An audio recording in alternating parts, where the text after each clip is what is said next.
बाकी सबका नीचे मिरर इमेज आ जाएगा। डन इतना। इसके बाद हमने डिस्कस किया था what is atmospheric circulation.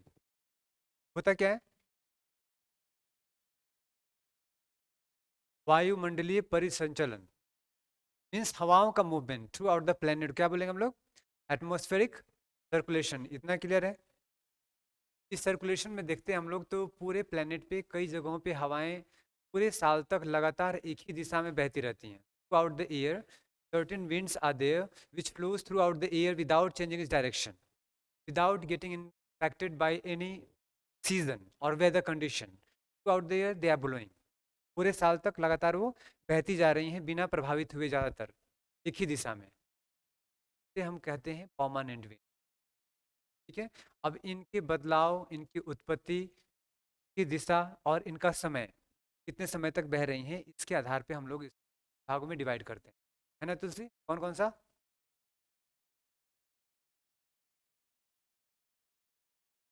Mobile से बाहर निकलो। हमने कहा हवाएं तीन तरह के होती हैं, डिसाइड हमने मतलब डिवाइड किया सबने मिलकर के, साइंटिस्ट या जो क्लाइमेटोलॉजिस्ट हैं। सबसे पहले को बोला वो जो परमानेंटली एक ही दिशा में बहती रहती हैं उसे क्या बोलते हैं? परमानेंट या प्राइमरी, प्राथमिक कह सकते हैं। अच्छा, इसके अंतर्गत आपने जो अभी तक देखा है इसमें से बता सकते हो कौन सा होगा? अच्छा, वहां आने से पहले आ जाओ वापस फिर से। हवा और वायु में क्या फर्क है?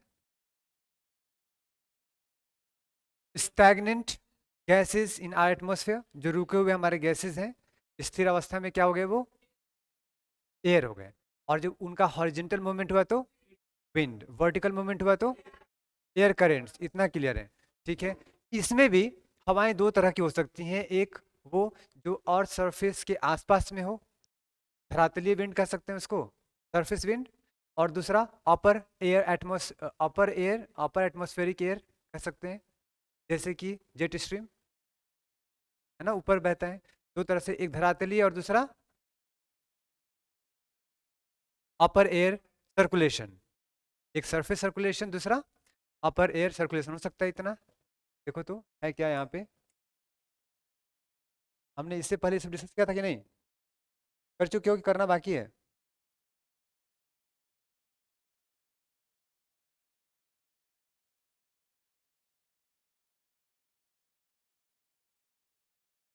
ये नोट कर चुके हो क्या? विंड मैंने बताया दो तरह के, एक होंगे कौन सा? धरातलीय, दूसरा कौन सा होगा? अपर एयर वाला हमारा हो जाएगा। ठीक है, ठीक है इतना। अब उसमें कोई क्वेश्चन पूछ दे कि what are the different factors which impact the wind movement, वो कौन से कारक हैं जो वायु के संचलन को प्रभावित करेंगे, तो कौन कौन सा होगा? आपके एनसीईआरटी में 3 लिखी हुई है, 3 कारण है, इसमें कितना बताया हुआ है? 4। बताओ 4 कौन से हैं? कौन कौन से? अच्छा, लिखा हुआ है सामने, याद रहेगा? अच्छा बताओ, इसका क्या प्रेशर इम्पैक्ट पड़ेगा?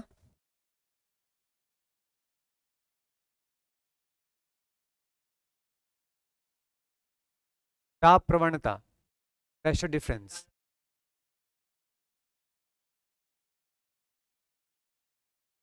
हमने देखा है कि पृथ्वी के अलग अलग क्षेत्रों में अलग अलग दाब का मात्रा होता है, कहीं पे ज़्यादा कहीं पे कम। तो जो ज़्यादा होगा वहां से हवाएं कम दाब की ओर बहेंगी, बस ये सिंपल।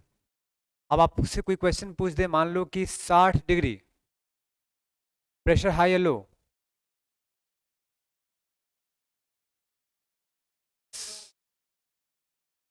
60 डिग्री पे प्रेशर हाई है,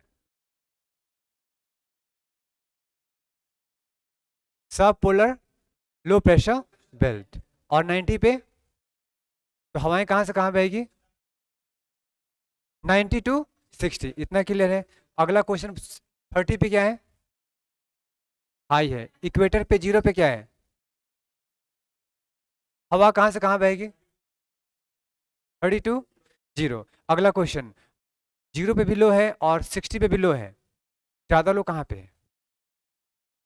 ज्यादा 0 पे लो है। ये भी क्लियर हो गया? चलो, ऐसे भी क्वेश्चन आ सकते हैं।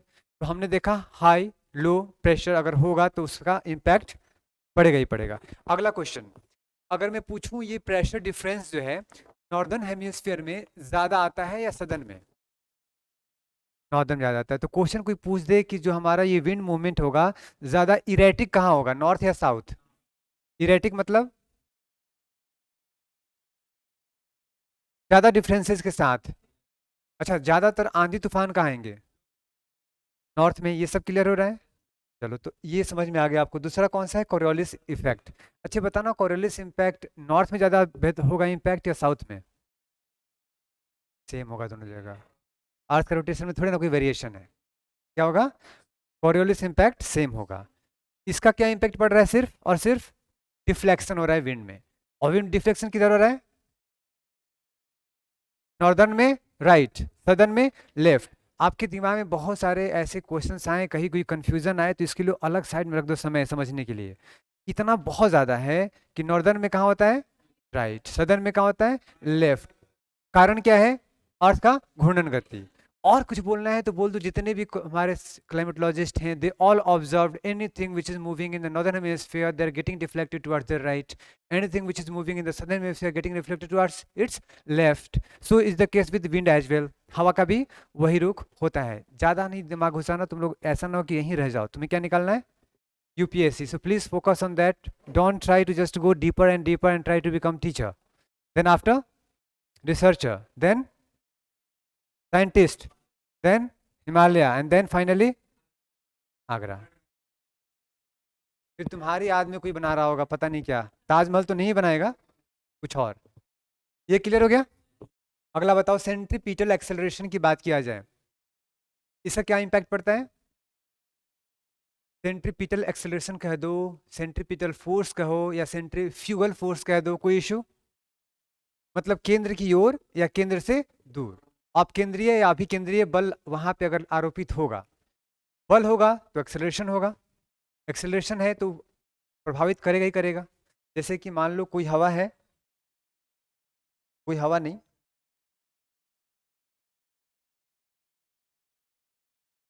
मैं इसकी बात कर रहा था। मान लो ये कोई पॉइंट है जहाँ पे क्या है? Low pressure. यहाँ पे क्या है? हाई।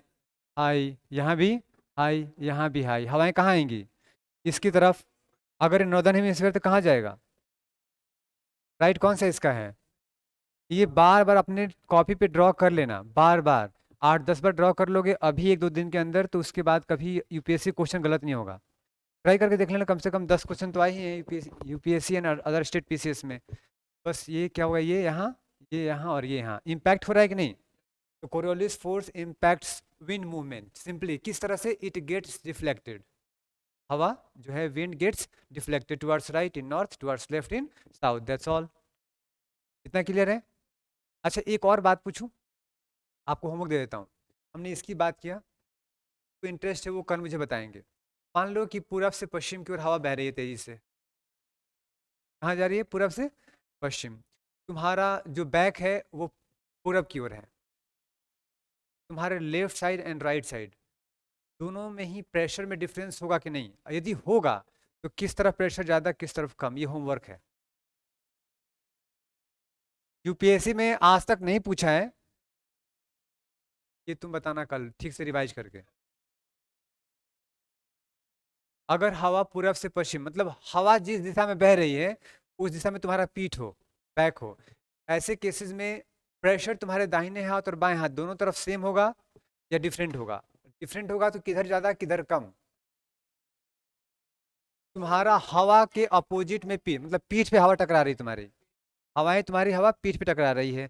इसका आंसर ज्योग्राफी ऑप्शनल के मेंस ऑप्शनल में क्वेश्चन आ सकता है कि जब बताऊंगा मैं साइक्लोन, साइक्लोन तो गोल गोल ऐसे घूमेगा, तो क्या अगर मान लो नॉर्दर्न हेमिस्फीयर है तो कहाँ पे ज़्यादा डिजास्टर होगा? वो जो चक्रवात है उसके लेफ्ट वाले साइड में, राइट वाले साइड में, कि पूरब वाले या पश्चिम वाले? ये इनडायरेक्टली क्वेश्चन मैं कह रहा हूँ कि पढ़ना और कल बताना, तुम अभी गेस मत करो। क्वेश्चन हो गया मेरा। बाकियों को मौका दो, थोड़ा सा पढ़ें बच्चे, जो नहीं पढ़े वो पढ़ के तो देखें, या खुद से सर्च करना है, किताब में नहीं मिलेगा पहले बता रहा हूँ, तो ट्राई इट ऑन गूगल। अगला कौन सा है? सेंट्रीपिटल क्लियर है। नेक्स्ट बताना, फ्रिक्शन। फ्रिक्शन जनरली कहाँ तक माना जाता है, किस हाइट तक? अब ये बताओ, 10 किलोमीटर की ऊंचाई पे कोई एयर फ्रिक्शन होगा, मतलब बिकॉज ऑफ अर्थ सरफेस। पर्वत पहाड़ सब फिनिश, जनरली एवरेज 3 किलोमीटर तक मानते हैं। कहाँ तक? और सरफेस से 3 किलोमीटर की ऊंचाई तक को हम लोग मानते हैं कि वहां तक फ्रिक्शन है। और उसके ऊपर ये क्यों रहे हो सब नोट किया हुआ है आगे, ये मैं समझा दिया, चारों बातें समझ में आ गई। तो आप नेक्स्ट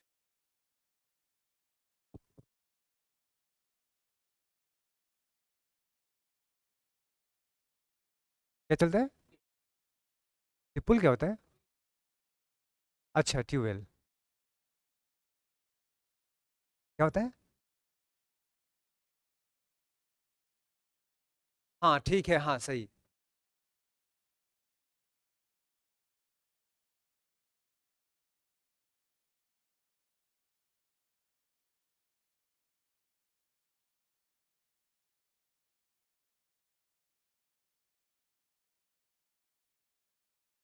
देखो, मान लो कि इसकी हाइट क्या है, 3 किलोमीटर, कहाँ से? यहाँ से। अभी हवा यहाँ बह रही है, ये रुकावट बनेगा नहीं बनेगा? ये फ्रिक्शन होगा कि नहीं? ये हवा मान लो यहाँ से बह रही हो, एक है पानी के ऊपर बहे और एक मैदानी इलाका में बहे जहाँ पे ऊपर नीचा हो, तो कहाँ पे आसानी से बह जाएगा? पानी के ऊपर। वहाँ फ्रिक्शन कम हो गया, नहीं है।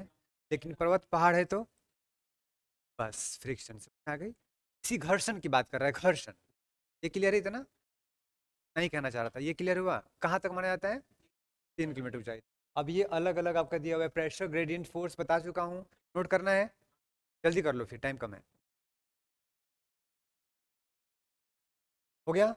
ये हिंदी में है, जल्दी नोट कर लो।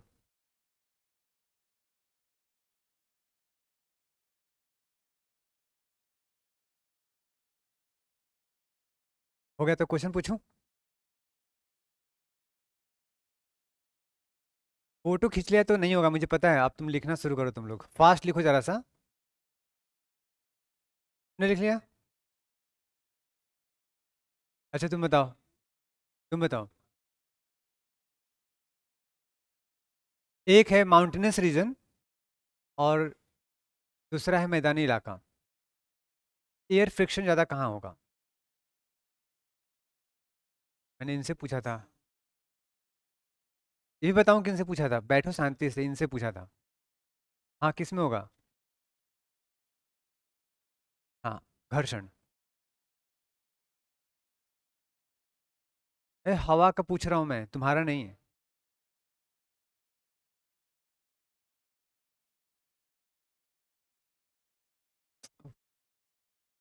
पहाड़ों पे अनइवन सरफेस मिलेगा, ऊपर नीचे खाई, पहाड़ियाँ मिलेगी, चोटियाँ मिलेंगी, तो वहाँ पे हवाओं को आसानी से मूव करने का मौका नहीं मिलेगा, इसलिए वो फ्रिक्शन ज़्यादा हो गया। बात समझ में आई? मान लो कि तुम दिल्ली रोड पे बना चला रहे हो कार अपनी, या बाइसिकल चल लो समझने के लिए, मोटर बाइक, और तुम जा रहे हो सपोज 30 किलोमीटर पर आवर की स्पीड से, और दूसरा जा रहा हो 90 किलोमीटर पर आवर स्पीड से, किस केस में तुम्हें फ्रिक्शन ज़्यादा मिलेगा? श्योर हो ना? तो घर्षण काम कर रहा है। ठीक है, घर्षण जहाँ तक काम करता है वहाँ तक तो तुमने मान लिया।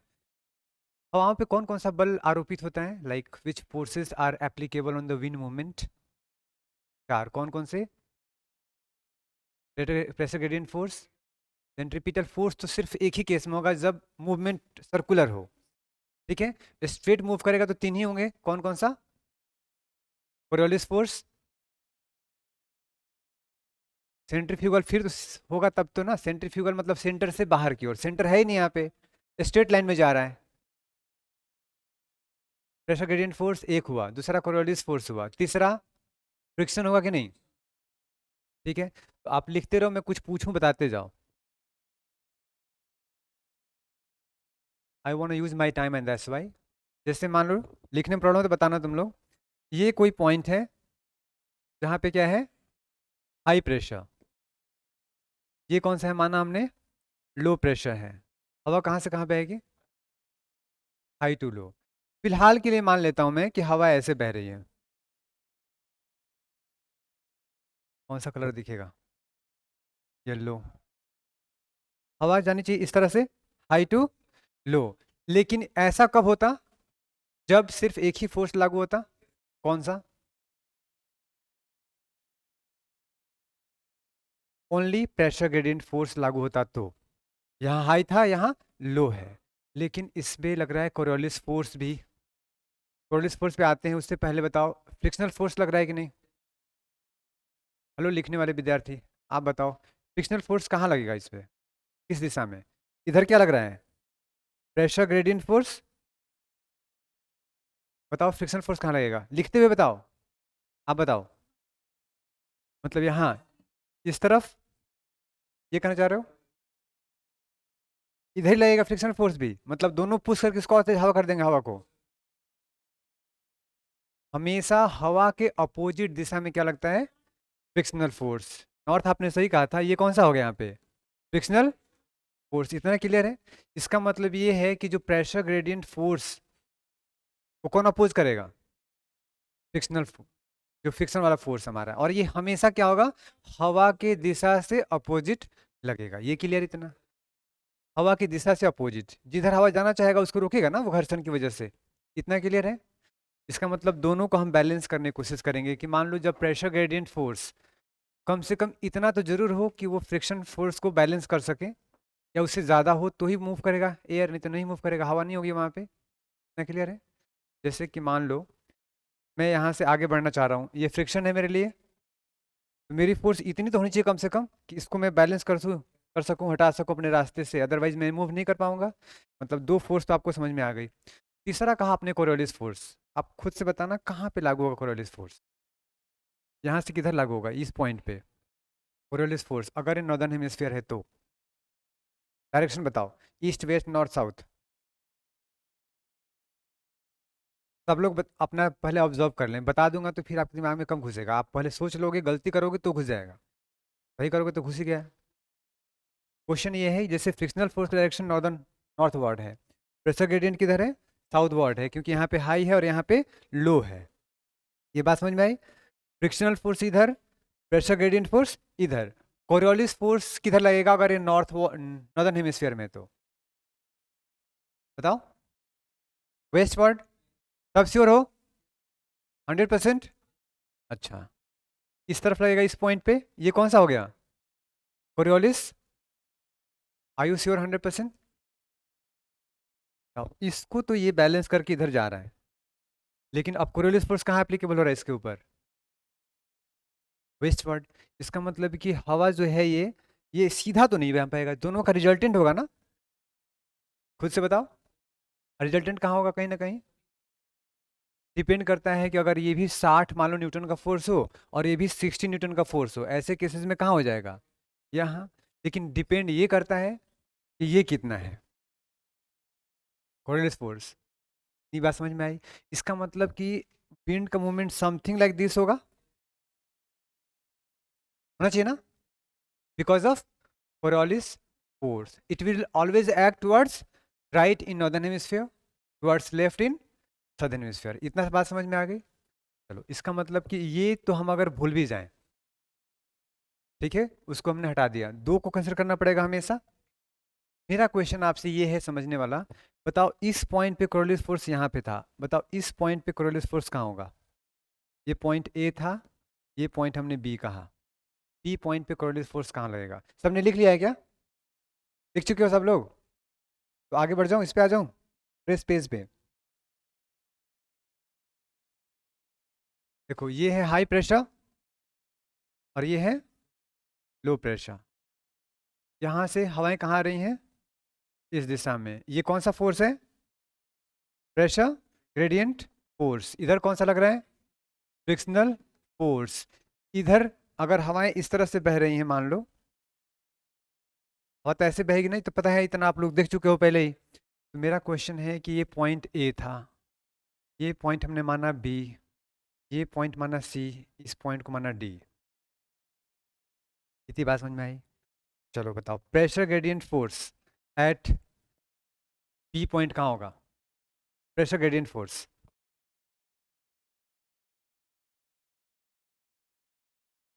Pressure gradient force high to low हमेशा होगा ना, उसमें कहाँ कोई बदलाव हो रहा है? वो तो लगातार खींच जा रहे हैं, तुम्हारे पापा तुम्हें लगातार कहे जा रहे हैं कि पढ़ो बेटा 8 घंटे पढ़ो 8 घंटे पढ़ो, तो वो सीधा पढ़ाई की ओर धकेले जा रहे हैं। ये तो तुम हो जो कभी तुम्हें मूवी अट्रैक्ट कर रहा है, कभी फैशन, कभी गर्ल्स कभी बॉयज, कभी फ्रेंड्स कभी पार्टीज। बात समझ में आई? प्रेशर ग्रेडियंट फोर्स तो तुम्हारे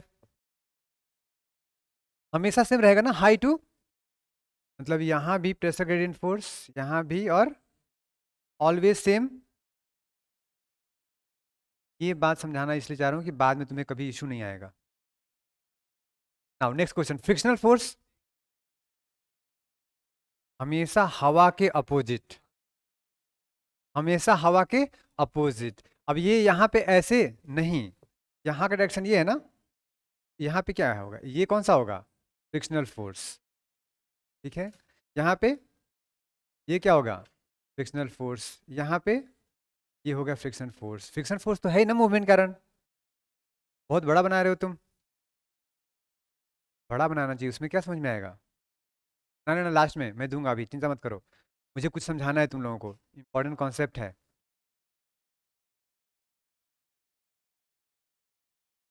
अगला यूपीएससी क्वेश्चन यहाँ से बन सकता है, किसी किताब में समझाया नहीं गया इस तरह की चीजें। आगे बढ़ जाऊं? तुम लोग ड्रॉ क्यों कर रहे हो, पहले समझ तो लो, बाद में खुद ड्रॉ कर लेना, इसमें क्या है।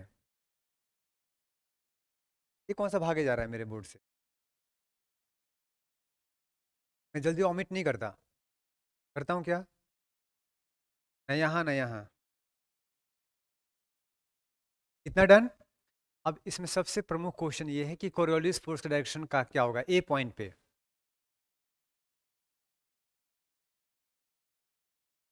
ए पॉइंट पे कोरियोलिस फोर्स किधर होगा, ईस्ट वेस्ट नॉर्थ साउथ, कर दूं दूसरे कलर से, कौन सा ले लूं, येलो। ये कौन सा हो गया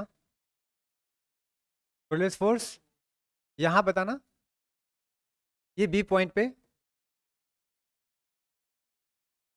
ये आएगा, थोड़ा ऊपर जाएगा, थोड़ा ज़्यादा मत बताओ, एग्जैक्टली 90 डिग्री पे होता है। कितना पे, 90 टुवर्ड्स राइट की बात कर रहे हैं। अगर मैं यहाँ सामने तो ये मेरा राइट हुआ, अगर मैं ऐसे हुआ तो मेरा राइट ये हो गया, अब ऐसे हुआ तो राइट ये हो गया, एग्जैक्ट 90 डिग्री पे होगा।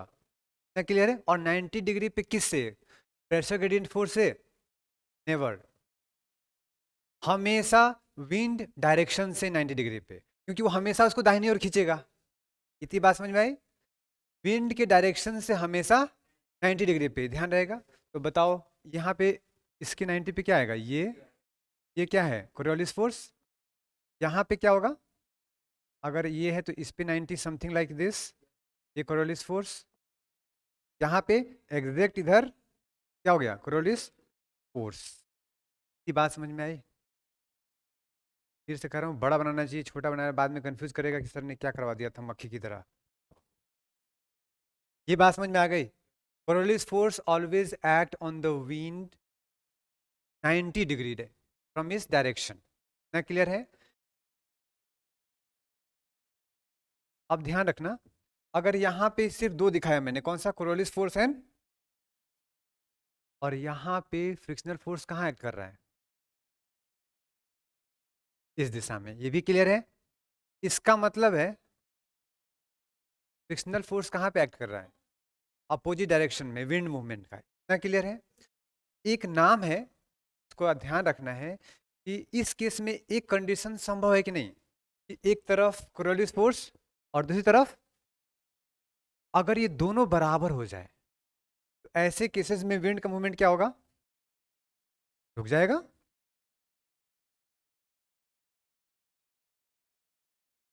पैरेलल चलता रहेगा। ये बात समझ में, high pressure and low pressure, ये एक हमारा क्या है बताना, इसको क्या बोलेंगे, क्या नाम दे सकता हूं मैं, what I can just name it, क्या नाम दे सकता हूं मैं इसको। एक प्रेशर है, मान लो यहाँ पे है 1000 बार, मिली बार, इसको मानना हमने 800 मिली बार।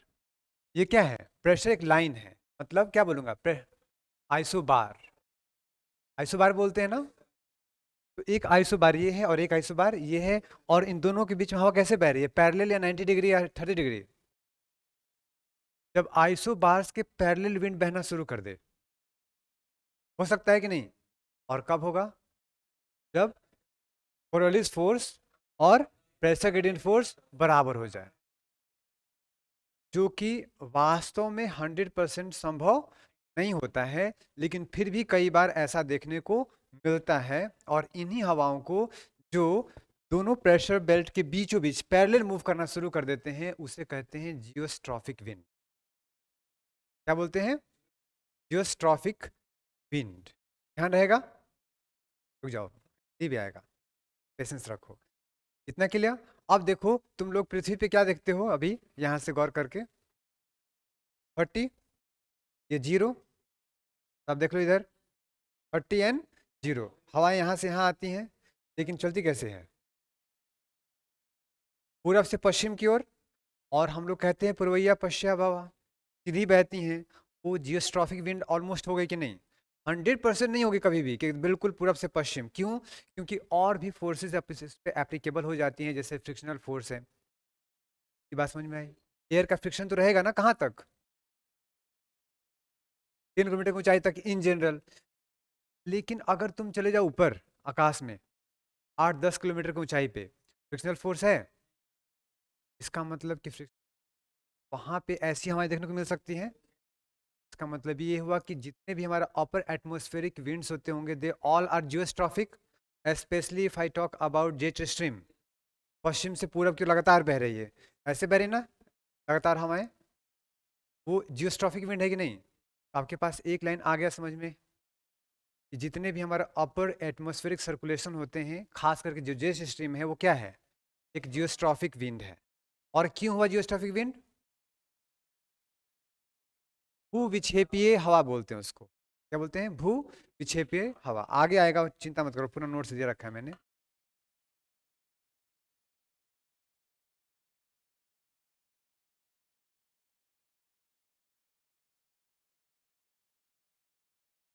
एग्जाम्पल दिया, जे चीज हमें पूरा पढ़ना है अभी, पेशेंस रख।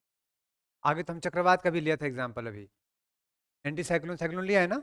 हम तो बारिश की बातें कर रहे हैं, हमने बात किया था क्यूमुलोनिम्बस क्लाउड की भी बात किया था, लेकिन हमने समझाया उसको क्या अभी तक? अब चीजों को जोड़ते जाओ, ये भी आएगा। इतनी बात समझ में आ गई सबको? मान लो कि इसी को मैं ऐसे कर दूं, ये हाई प्रेशर और ये है लो प्रेशर, और ये सदर्न हेमिस्फीयर है। हवा कैसे बहेगी? अपने बाईं ओर। बाईं कौन सा होगा इसका? ये होगा। सिंपल कोई क्वेश्चन पूछ दे यहाँ पे, ऐसे बना दे यहाँ पे, यूपीएससी आपसे क्वेश्चन पूछे ऐसे बना करके, सपोज योर F1, ठीक है, इसमें कह दिया आपको यहाँ पे F2, आपसे क्वेश्चन पूछ दिया F2 कौन सा बल होगा?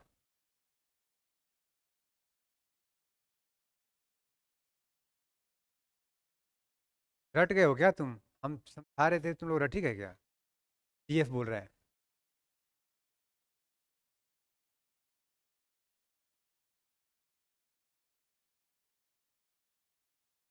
ताप प्रवणता बल, ऊपर वाला।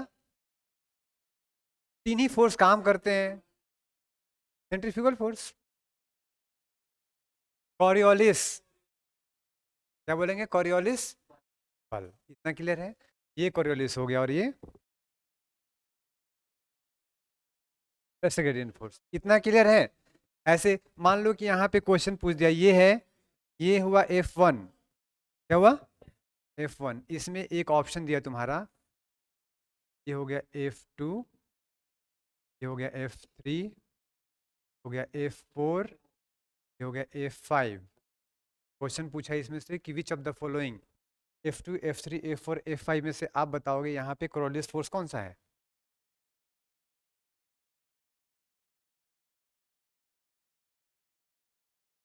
है F2? अच्छा, बस बस बस, इतना ही। आपके अनुसार कौन सा है? F2 है? हमारे अनुसार तो F2 है कॉरियोलिस फोर्स। क्या पहनो हो, चप्पल की जूता? बताओ कौन सा है? F4? 90 डिग्री किससे? हवा की दिशा से। तो हवा की दिशा यहाँ पे ये है, यहाँ से 90 डिग्री है ये। कौन सा होगा? ये होगा ना हमेशा।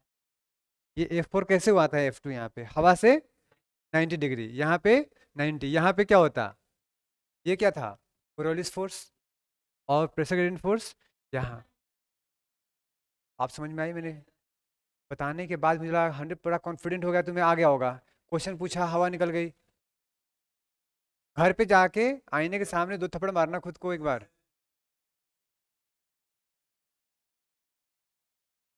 हवा से 90 डिग्री पे होता है। कहाँ से? हवा की दिशा से। हवा की दिशा क्या है? यहाँ से 90 क्या होगा? F3। आप क्लियर है? अब आप बताएं, यहाँ पे कोरियोलिस फोर्स कहाँ होगा? नॉर्थ, साउथ, ईस्ट, वेस्ट, पूर्व, पश्चिम, उत्तर, दक्षिण। पश्चिम कर दूं ऐसे? ये कोरियोलिस फोर्स है। पता नहीं दिमाग कहाँ है। हमने क्या बताया? हवा की दिशा से 90 डिग्री पे। ये 90 डिग्री है लंबवत।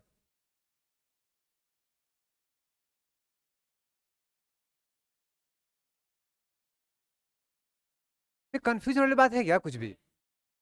It's so easy. अभी तो दिखाइए, ये क्या होगा?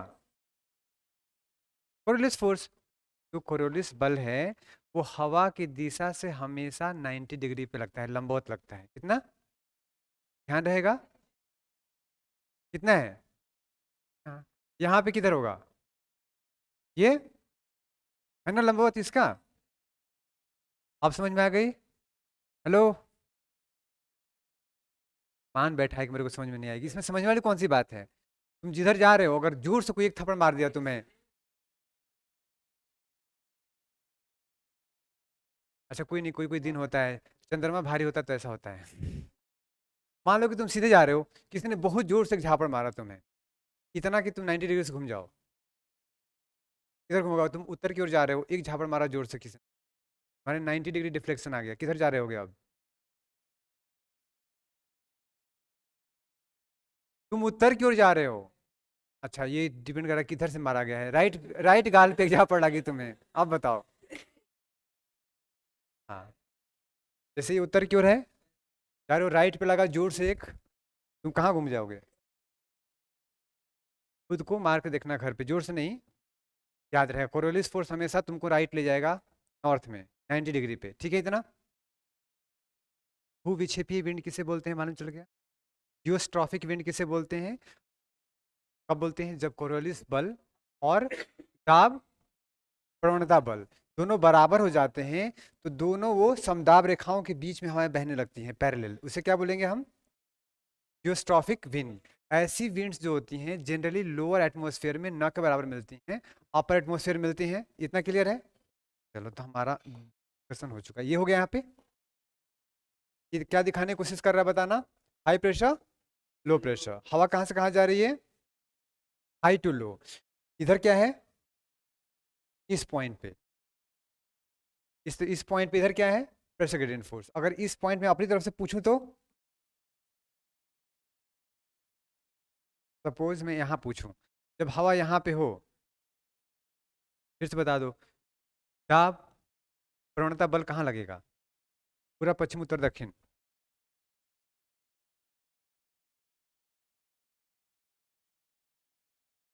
कहाँ लगता है ये बताओ?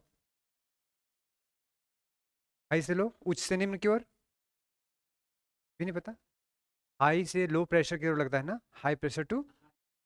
हाई प्रेशर किधर है? इधर। लो कहाँ है? यहाँ। ये क्या होगा? यहाँ फिर वही रहेगा हमेशा। ये क्या हो गया? Pressure gradient force. अच्छा, अब यहीं पे कोरियोलिस फोर्स पूछो तो आप ही बताओ। कोरियोलिस बल यहाँ से 90 डिग्री पे होगा। किस तरफ? दाहिने कि बाएं? थोड़ा ऐसे, इस तरफ, इस तरफ। तो फिर इधर नहीं घूमता वो, तो फिर ऐसे घूमता ना वो। अगर वो इस तरफ घूम रहा है मतलब उसके, ये इधर घूम क्यों रहा है? क्योंकि कोरियोलिस फोर्स लग रहा होगा ना। इस पे कितना पे? 90 पे। आप समझ में आ गया क्या हो गया कोरियोलिस फोर्स? की बात समझ में आई? चलो आगे बढ़ो। ये क्या है? सीधा उसने बना दिया, एनसीईआरटी में तुम्हारा सीधा ऐसे लिखा हुआ है। ये कौन सा है? 1000 मिलीबार, मतलब हाई प्रेशर। यहाँ पे क्या है? तो यहाँ पे है 1008 मिलीबार, ये हाई प्रेशर यहाँ पे, लो प्रेशर यहाँ पे। प्रेशर ग्रेडियंट फोर्स कहाँ होगा? है ना, प्रेशर प्रेशर ग्रेडियंट फोर्स ऊपर की ओर। नीचे कौन सा लग रहा है यहाँ पे? बल। इधर कौन सा आ रहा है? मतलब ये दोनों क्या हो गया? बराबर हो गया। क्लियर है? ये कैसे आया मैंने पहले बता चुका हूँ। कैसे आया था? बोलो। ये सिचुएशन कब आया? जब ये हवाएं समथिंग लाइक दिस ऐसा बह रही होंगी, है ना, ऐसे हो गया होगा। यहाँ पे प्रेशर ग्रेडियंट कहाँ पे है? इधर। कोरियोलिस बल इधर, मतलब ऐसे था इस पॉइंट पे। यहाँ पे आते थे क्या हो गया? इस पॉइंट पे तो बहुत ऐसे क्लियर हो गया ना। ये बराबर हो गए तो अपना बीचों बीच जा रहा है ये। जैसे सेम चीज आयर समझना हो तो ध्यान से, एक तरफ चाइना, एक तरफ यूएसए और इंडिया। जब पैसा लेना हो चाइना की तरफ से, इन्वेस्टमेंट कराना हो, थोड़ा सा झुक जाओ नीचे उनके फेवर में। जैसे कि जब भी हम लोग इन्वायरमेंट की बात करते हैं, इन्वायरमेंट प्रोटेक्शन से रिलेटेड वर्ल्ड में बातें होती हैं, अपने देश के किसानों को सब्सिडी देने की बात होती है, तो हमेशा हम और चाइना जैसे कंट्रीज एक हो जाते हैं। जब टेक्नोलॉजी ट्रांसफ़र की बात आती है, हमारे प्रोटेक्शन की बात आती है, हम तुरंत थोड़ा सा ऊपर शिफ्ट कर लेते हैं अपने आप को। सेम वही है ना। तो we are like a geostrophic position, international relation की बात कर रहा हूँ। It depends on our interest, we simply tilt our self sometimes towards Chinese policy, sometimes towards, पता नहीं समझ में आया कि नहीं, लेकिन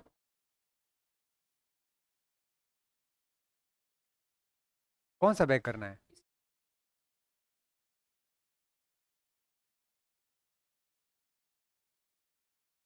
ये क्यों बना रहे हो जब मैंने तुमसे बहुत बेहतर बनवा चुका हूँ पहले ही?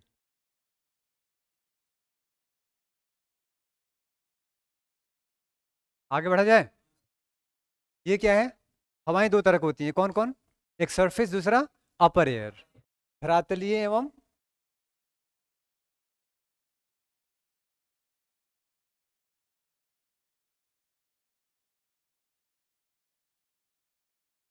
भूमंडलीय, उच्च भूमंडलीय पवन है, अपर एयर सर्कुलेशन।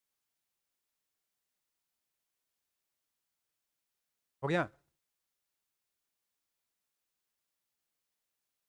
कितने लोग लिख रहे हो? दो? इसमें समझना क्या है, बस इतना ही, 3 किलोमीटर की ऊंचाई तक क्या है? धरातलीय। 3 किलोमीटर से ऊपर क्या मानते हैं? उच्च भूमंडलीय पवन है। एग्जाम्पल उच्च भूमंडलीय का जेट स्ट्रीम, सिंपल।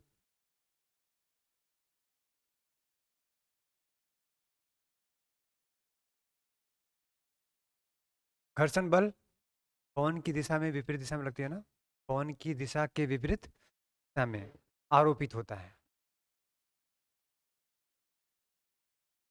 बिल्कुल। और जब भी होता है तो हीट एनर्जी जनरेट होता है, तो टेम्परेचर बढ़ता है घटता है? बोलो, बढ़ता है घटता है? लिखते रहो अब, लिखते रहो कान से, मल्टीटास्किंग बनो। रहा हूँ, बता दिया है कि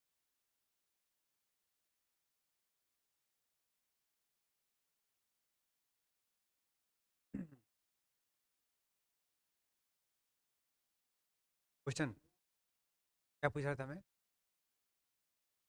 हाँ, तुम लिखते रहो लिखते रहो।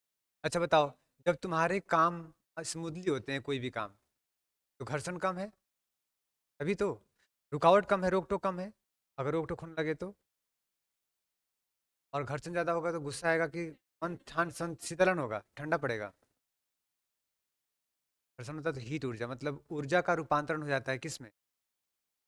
में। इसका मतलब पढ़ाई कर रहे हो उसमें ज़्यादा घर्षण आएगा, समझ में नहीं आ रहा है, डिफिकल्ट लग रहा है, क्या होगा वो? हमारा जो ऊर्जा है ना पढ़ने वाला, वो कन्वर्ट हो जाएगा गुस्से में, चिड़चिड़ापन में। और कुछ दिन जब तक लड़ने की क्षमता में रहोगे गुस्सा आएगा, जब लगेगा कब मुझसे नहीं हो पाएगा, वही अवसाद में बदल, डिप्रेशन में चले जाओगे फिर। अभी तुम्हारे अंदर ऊर्जा है, ये है उच्च तो मंडलीय पवने या भूविक्षेपी पवने मतलब कौन सा? पढ़ लो एक बार जल्दी से। ये लिखने की जरूरत है क्या? हो गया बस। जो पौने सागर तल से 3 किलोमीटर को अधिक ऊंचाई पे होती हैं।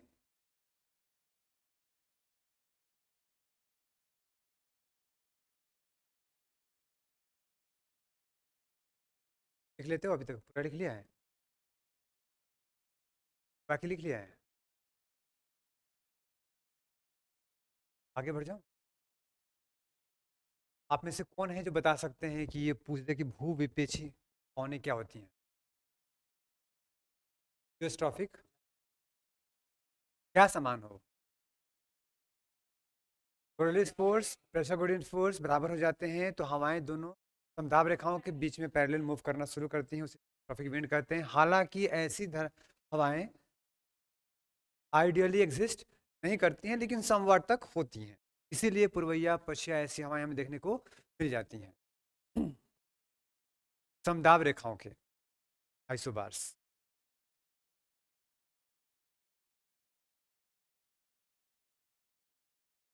हो गया ये?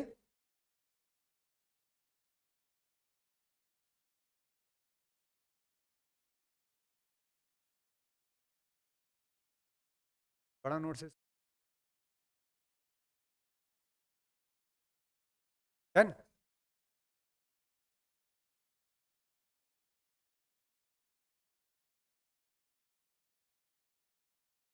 इसी का आंसर कैसे लिखोगे? अगले जन्म में? फास्ट लिखो। हो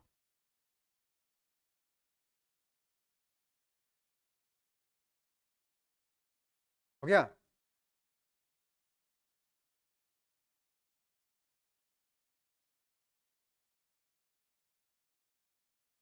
अब कोरिलेस फोर्स मेरे ख्याल से बता चुका हूँ इतनी बार मैं। चाहे लिखिए, मेरे को बाकी लोग बताओ। कोरिलेस फोर्स विशेषताएं जब हवा स्टेट ऑफ रेस्ट में है, मूव नहीं कर रही है, कोई एयर मास है। कोरिलेस फोर्स ट्विटर पे है तो अच्छा, दो हवा के पार्सल हैं, एक ए माना हमने जो जिसका साइज छोटा है, एक बी है जिसका साइज बड़ा है। दोनों में किस केस में कोरिलेस फोर्स ज़्यादा लगेगा? श्योर है? साइज ज़्यादा तो कोरिलेस फोर्स ज़्यादा। इक्वेटर से पोल की तरफ जाओगे तो जनरली कोरिलेस फोर्स बढ़ेगा घटेगा?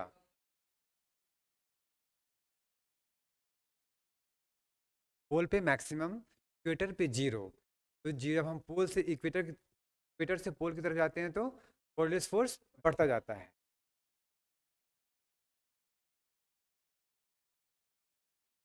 ध्यान से, at equator Coriolis force zero, at 90 degree Coriolis force.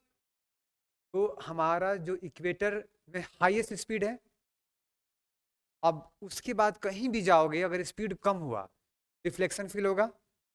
Highest speed हमारा कौन सा मानते हैं हम लोग? इक्वेटर पे मानते हैं ना, 40,075 किलोमीटर। और पोल पे बिल्कुल जीरो। की बात समझ में आई? जब तुम बहुत ज़्यादा स्पीड से कम स्पीड की तरफ जाओगे तो डिफ्लेक्शन ज़्यादा महसूस करोगे। की बात समझ में आई? गाड़ी बहुत तेज चल रही हो, अचानक से ब्रेक लगाओगे पीछे की ओर, गाड़ी तेज चल रही हो, लेफ्ट टर्न लिया तो तुम दाहिनी ओर, राइट लिया तो बाईं ओर। तो हमेशा ज़्यादा स्पीड से कम स्पीड को हम लोग फ्रेम ऑफ रेफरेंस मान रहे हैं। इक्वेटर पे जीरो स्पीड क्या है? मैक्सिमम। वहां से कहीं भी चलना शुरू हुआ और रफ्तार क्या हो जाएगा? कम। पोल पे क्या हो जाएगा? जीरो। मतलब वहां पे डिफ्लेक्शन सबसे ज़्यादा। ये बात समझ में आई? वो हवाएं इक्वेटर पे कितना? मैक्सिमम। क्या? स्पीड। इसके सापेक्ष में सब तो कम ही है, नो डिफ्लेक्शन, क्योंकि इससे ज़्यादा कम कहीं कुछ है नहीं। जीरो यहाँ मान लिया हमने कोरिलेस फोर्स को। जैसे जैसे पोल की तरफ जा रहे हैं हमारा स्पीड कम होता जा रहा है, जितना ही कम स्पीड होगा डिफ्लेक्शन उतना ही ज़्यादा प्रतीत होगा हमें, कोरिलेस फोर्स ज़्यादा। तीन कंडीशन हमने देखा, एक देखा कौन सा? बोलो बोलो फटाफट। एक हमने देखा स्पीड, पहले मास देखा हमने, एयर मास। मास मतलब या साइज कह दो। दूसरा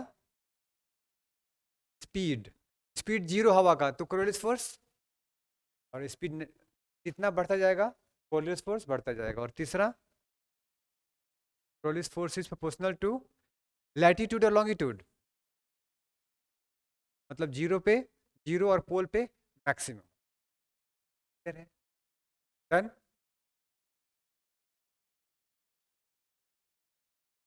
तीनों ध्यान रहेगा, यहां तक हो गया। यही सब यहाँ बातें लिखी हुई नीचे सेंटेंस में। क्या लिखा हुआ है देखो तो, पृथ्वी पर सतह पर स्वतंत्र प्रगति करती हुई वस्तु अपनी साथ में, वही है बातें सब, reflects towards right, towards left and all parallel.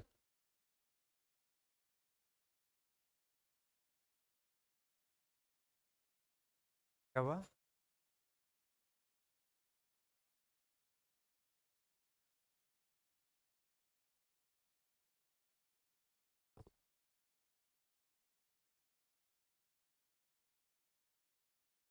हाँ हाँ, तुम लिखने पे ध्यान दो।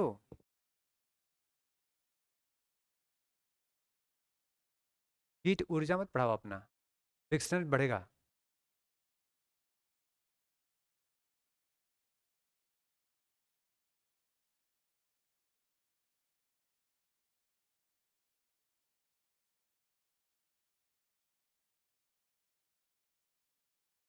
हो गया सबका? हाँ पहुंचे हो? समझने वाली बात तीन थी, तीनों पे डिपेंड करता है। रिफ्लेक्शन ज़्यादा कहाँ पे होगा? पोल पे। सबसे कम कहाँ होगा? नहीं होगा कहाँ पे? इसीलिए चक्रवात आएगा 0 पे? नहीं। प्रति चक्रवात नहीं आएगा, दोनों में से कोई भी नहीं।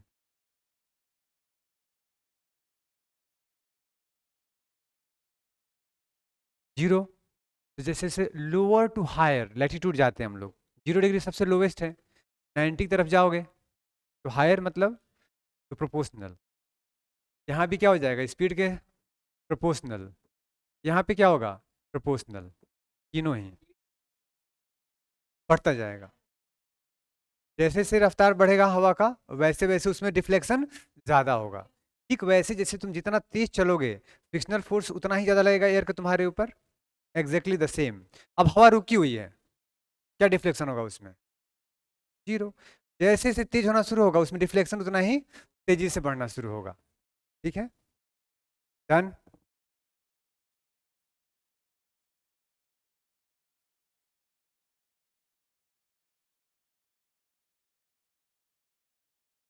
वापस रिपीट करता हूँ, मत समझो दादा, मैं जो समझा रहा हूँ समझो। मैंने कहा कि हवा रुकी हुई है, Coriolis force 0।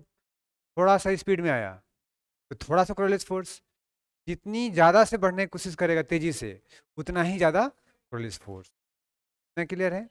Its properties somewhat like frictional force, कुछ कुछ होता है ना, लेकिन डिफरेंसेस क्या है? जैसे मैंने कहा कुछ विशेषताएं। अभी जो मैंने बातें कही वही तीनों बातें यहाँ लिखी हुई है। कैसे? ध्रुवों पे अधिकतम, इक्वेटर पे, इसको एक लाइन में लिखना हो तो क्या लिख सकते हैं? Simple, Coriolis force is proportional to latitude. Done. दूसरा है, अगर पृथ्वी घूमे ही ना तो कोरियोलिस फोर्स, जैसे कि अभी डेट आज खत्म हो रहा है यूपीएससी का फॉर्म भरने का, तुम फॉर्म भरो ही ना, एग्जाम प्रेशर तुम्हारे ऊपर, उसका इम्पैक्ट, उसका इफेक्ट जब तक कि घर वालों को बता ना दो। अगला बताना, गति में परिवर्तन नहीं कर सकता, किंतु यदि पवन की गति अधिक है तब यह बल अधिक लगता है। एक लाइन में क्या लिखोगे यहाँ पे? Coriolis force is proportional to speed of the air. बस एक लाइन में समझना यही है।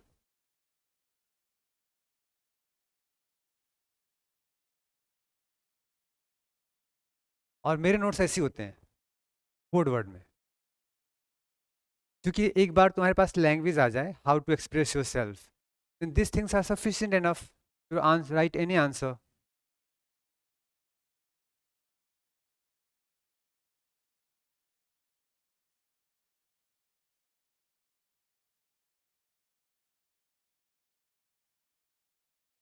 देखो, जो जरूरी हो वो क्लास में लिखा करो, बाकी के लिए स्पेस छोड़ो तुम्हें लिखने का मन करे तो। अब नहीं तो फिर इससे मैं आगे चालाकी करूंगा, मैं नोट्स ही छोटा लेके आऊंगा। लेकिन लाने का फायदा क्या होता है कि जो जरूरी है वो तो क्लास में लिख लो, जो नहीं है तुम्हें लगता है कि तुम्हारे लिए जरूरी है तुम घर पे लिख लो फोटो लेकर के। नहीं तो फिर ऐसे हिंदी इंग्लिश लिखवाते लिखवाते हम लोग अगले मार्च तक ज्योग्राफी पढ़ रहे होंगे।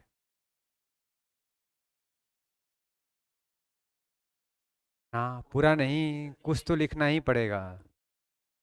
हो गया? झूठ बोल रहा है, हो गया।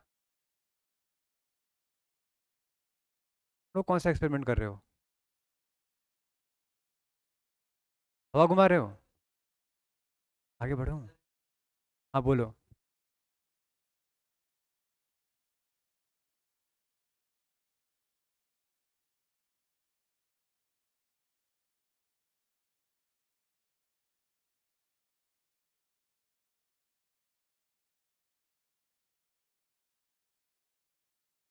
क्या स्पीड ऑफ?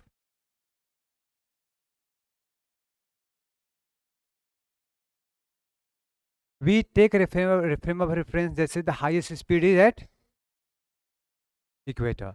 यहाँ से कहीं भी जाओगे डिफ्लेक्शन होगा। जैसे से ऊपर जाओगे स्पीड कम होता जाएगा, हवा डिफ्लेक्ट होता हुआ उतना ही ज़्यादा दिखेगा।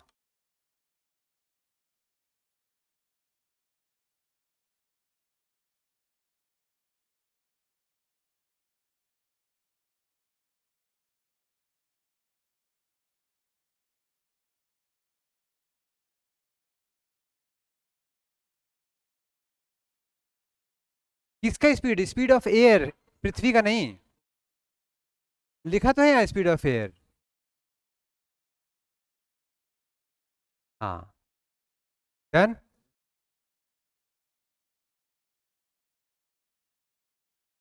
वर्ल्ड फोर्स, क्लियर इतना?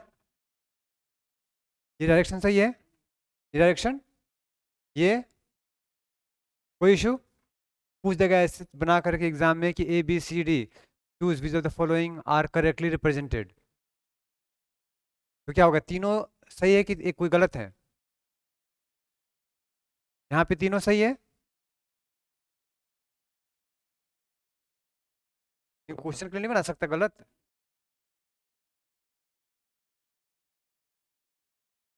तीनों सही है ना डायरेक्शन?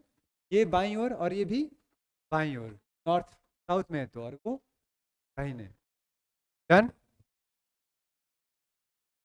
सबसे इजी याद रखने का तरीका यही है। ऊपर कोई नॉर्थ में कहाँ जा रहा है? दाहिनी ओर। नीचे बाईं ओर। बस इतना ध्यान रखो और आगे बढ़ जाओ। ड्यू टू द क्रोलिस इफेक्ट, तीन चीजें देखो यहाँ पे। जब तक हवा मूव करना शुरू नहीं करता क्रोलिस बल अस्तित्व में नहीं आता। Means if the speed of the air is zero, Coriolis force is zero.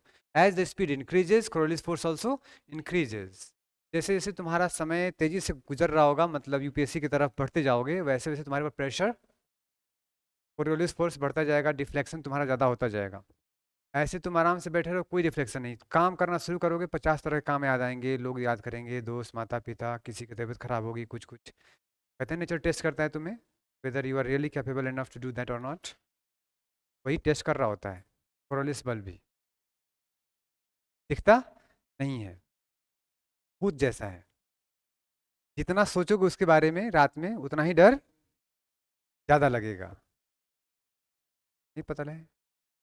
अगर यकीन ना हो तो एक काम करना, 5 दोस्तों को ले जाना ऐसे घुमाने के लिए बाहर फील्ड में, गांव से थोड़ा दूरी पे, और जानबूझ करके भूत प्रेत की कहानियां छेड़ देना। फिर जो एक एक दो दो मीटर की दूरी पे चल रहे होंगे डांस करते हुए, धीरे धीरे सब पास आ जाएंगे। अगर किसी को लघु शंका करने जाना हो ना, तो जाएगा ही नहीं। अगर नहीं यकीन करते हो तो करके देखना, घर पे जाके ऐसे। डन। ये सही है गलत? सही है, आप बता रहे हो। ये बताओ कौन सा गोलार्ध में है, दक्षिणी गोलार्ध, उत्तरी गोलार्ध, नॉर्दर्न हेमिस्फीयर और सदर्न हेमिस्फीयर? आप ही बताओगे। श्योर हो उत्तरी में है? ये सही कह रही हैं।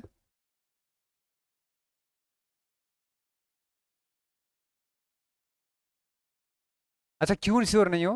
देखो देखो, हवा यहाँ से आ रही है, कहाँ गई? दाहिने कि बाएं? यहाँ पे।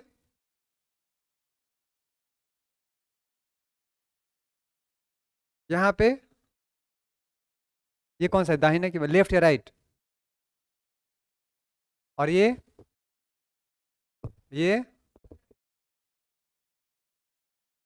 आप राइटली बताओ कि कौन सा डायरेक्शन, ये नॉर्थ में है कि साउथ में है?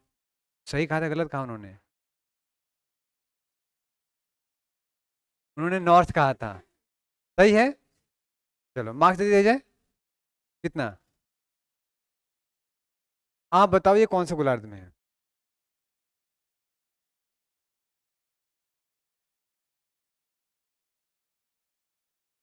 नॉर्थ श्योर हो? कैसे साउथ दिख रहा है तुम्हें? वाटर है। वाटर है तो? वाटर होगा तो? नॉर्थ या साउथ? एयर हुआ तो? श्योर हो? देखो पानी नीचे है, तो पानी कैसे बह रहा है? तो वो तो सही है नॉर्थ के लिए, और हवाएं चक्रवात यहाँ पे। डन। ये बताना। सिंपल, राइट टर्न लिया तो नॉर्थ, लेफ्ट लिया तो साउथ, इससे ज्यादा नहीं। हवा दिखाया था ऊपर। अब बताओ, ये क्या दिखाने की कोशिश कर रहे हैं यहाँ पे? रिफ्लेक्शन हमें प्रतीत हो रहा है। इस केस में क्या हो रहा है? समझ में आ रहा है? रिफ्लेक्शन नहीं भी हो अगर, तब भी हमें प्रतीत हो रहा है, क्योंकि हम एक जगह नहीं है, हम लगातार घूम रहे हैं। ये क्वेश्चन आता है साइक्लोन, एंटी साइक्लोन, अभी न भी लिखो तो कोई बात नहीं, क्योंकि आगे इसको दोबारा हम लोग पढ़ने वाले हैं। वैसे पूछ दे cyclone, northern hemisphere, anti clockwise clockwise, बताया था नाक, एन, नॉर्थ, एसी मतलब एंटी क्लॉकवाइज, कौन सा? साइक्लोन, हवाओं का मूवमेंट। और नहीं तो फिर एग्जाम आ ही रहा है, नाक कट जाए।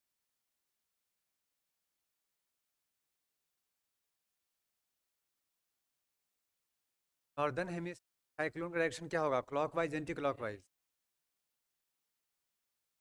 आके खुद, ऐसे क्यों बताना है? लिख के नहीं, खुद बना के देखो ना। अरे खुद बनाओ, कोई इशू नहीं। क्या होगा? तो हवाएं ऐसे आके कहाँ जाएंगी? ये हवाएं तब ये जा रही है क्लॉकवाइज। नाउ फ्रिक्शनल फोर्स, ये वाले तो लिख चुके हैं, इंग्लिश वाला है ये अलग से।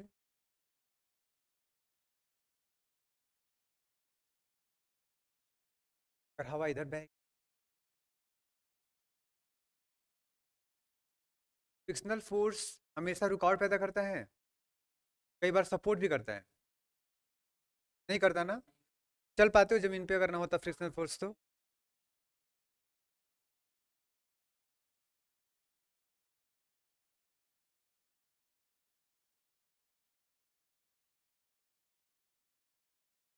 मैं क्वेश्चन पूछ रहा हूँ कि अगर फ्रिक्शन ना होता तो तुम चल पाते जमीन पे? यहाँ पे सपोर्ट कर रहा है कि नहीं तुम्हें? कार चलती? नॉट ऑलवेज नेगेटिव, जैसे कि हम बात करते हैं हाउस गैस, ये क्या हमेशा उल्टा ही होती हैं? नेगेटिव इम्पैक्ट है उनका। अगर ना हो तो पृथ्वी पे हमें जीना मुश्किल हो जाए, इतना ठंडा हो जाएगा रात में। इन हाउस गैसेज हैं जो रात में भी थोड़ा गर्म रखती हैं, ज़्यादा हो जाए तो फिर ज़्यादा ही गर्म रखेंगे, बीमारियाँ हो जाएंगी। वही हो रहा है अब। डन। कहाँ से कहाँ तक, 1 to 3 किलोमीटर। अब बात करेंगे जियोस्ट्रॉफिक विंड।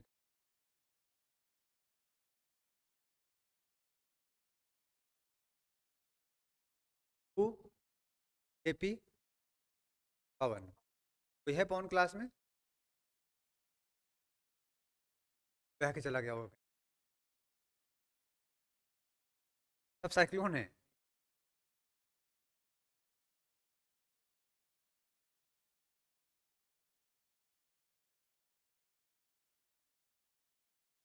साइक्लोन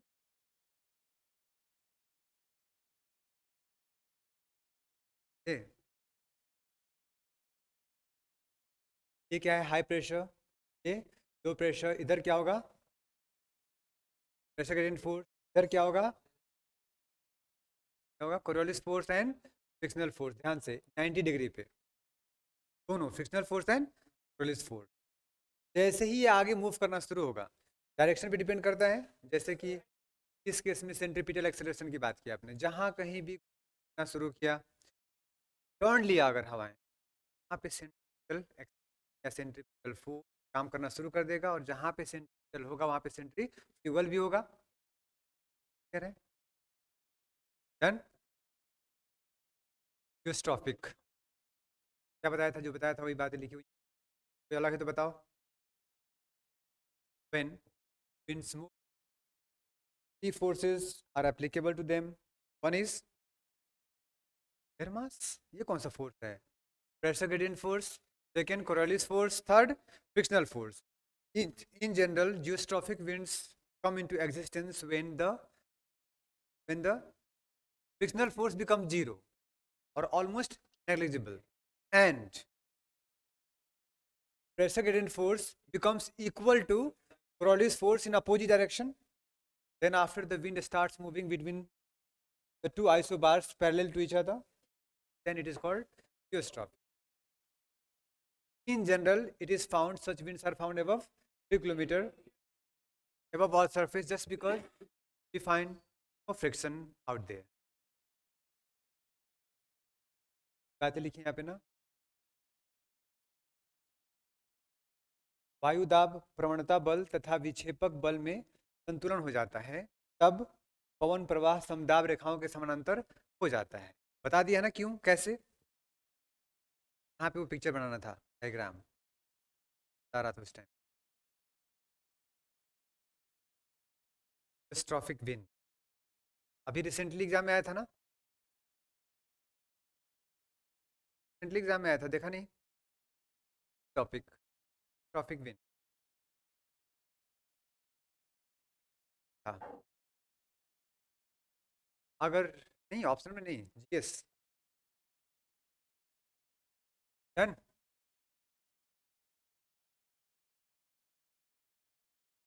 क्या दिखा रही है,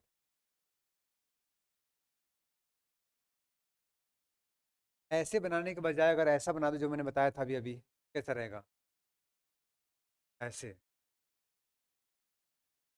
यहाँ पे दिखाओ, हाई प्रेशर यहाँ दिखाओ, तो प्रेशर यहाँ से यहाँ तक क्या हो गया अभी, ये जियोस्ट्रॉफिक विंड।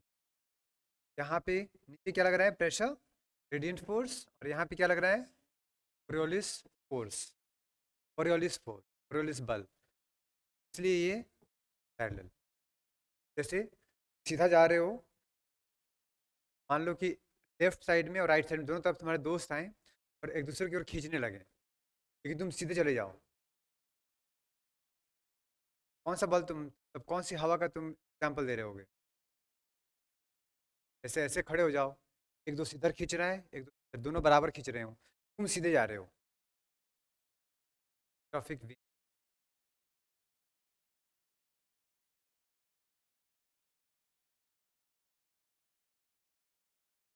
आपके एनसीईआरटी में ऐसे लिखा हुआ है, but it is not appropriate, जो मैंने बनाया था सही है, आगे बढ़ जाओ।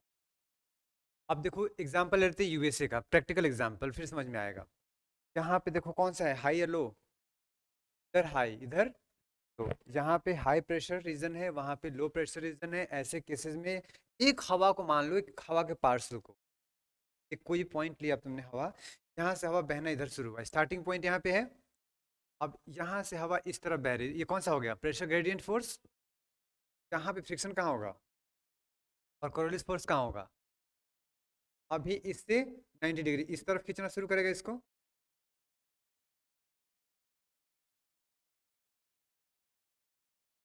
यहाँ पे क्या होगा, ये कोरियोलिस फोर्स, ये कौन सा है, प्रेशर ग्रेडियंट फोर्स।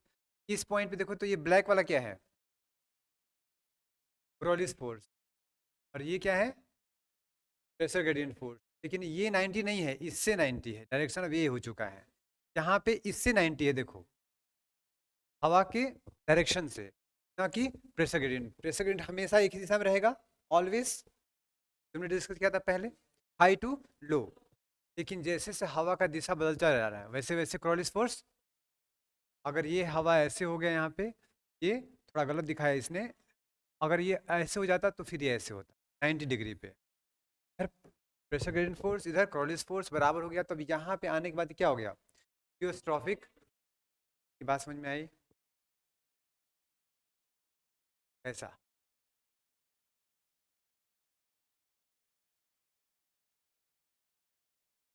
रतली विंड भी कई बार ऐसा बिहेव करती हैं, आइडियल तो होता नहीं है लेकिन समवट तो हो सकता है ना। क्लियर है? ये क्या दिखाने की कोशिश कर रहा है, ये जो ब्लू लाइन है, हवाओं का क्रमशः डायरेक्शन जो चेंज हो रहा है और अंत में क्या बन जा रहा है, ये जियोस्ट्रॉफिक। जियोस्ट्रॉफिक विंड तब बोलेंगे जब Coriolis force becomes equal to pressure gradient force and it start blowing parallel to the isobars. Done? खास नहीं, लिख लो। और हाँ आप पूछो। कहाँ पर? जनरली अपर एटमॉस्फेयर में जहाँ फ्रिक्शन ना हो, या मैदानी क्षेत्रों में जहाँ पे बहुत कम रुकावट हो। पहाड़ी इलाकों में कभी मिलेगा ये नहीं मिलेगा देखने को, बहुत कम, क्योंकि वहाँ फ्रिक्शन ज़्यादा है ना। कोई भी हवा जब सीधी बहती हुई तुम्हें दिखाई दे, बिल्कुल एक डायरेक्शन में, वो कौन सा हो गया टॉपिक? लेकिन सीधी किस दिशा में? आइसोबार के पैरेलल। मतलब क्या, लैटिट्यूड के बीचों बीच, लैटिट्यूड के पैरेलल हो, लॉन्गिट्यूड के पैरेलल नहीं। हर जगह ज़्यादा ज़्यादा सदन मिलेगा ना, वहाँ पे फ्रिक्शन कम होगा। कोई आपसे क्वेश्चन पूछते हैं ऐसे ही कि कहाँ पे ज़्यादा जियोस्ट्रॉफिक विंड की संभावना, कि वहाँ पे वाटर लैंड का कॉन्ट्रास्ट कम है, पानी ही पानी ज़्यादा है। अगर 5 भाग कर दिया जाए, भाग में सिर्फ पानी ही पानी है, भाग में लैंड, ऊपर में 3 में भाग पानी लैंड है और 2 में ही पानी है। ये हो चुका आपका। कोई क्वेश्चन पूछ दे कि what are the different factors which really impact speed of the wind, तो क्रोलिस फोर्स तो है ही, सेंट्रीपिटल एक्सेलरेशन तो है ही, फोर्स है ही, प्रेशर ग्रेडियंट फोर्स है ही, इसके साथ साथ में हीटिंग ज़्यादा, हीटिंग में अगर डिफरेंसेज आ जाए तो सिर्फ पानी और लैंड हो, ये भी कारण हो सकता है। वही सब बातें लिखा हुआ है, रोटेशन ऑफ अर्थ। डन? ये हिंदी में।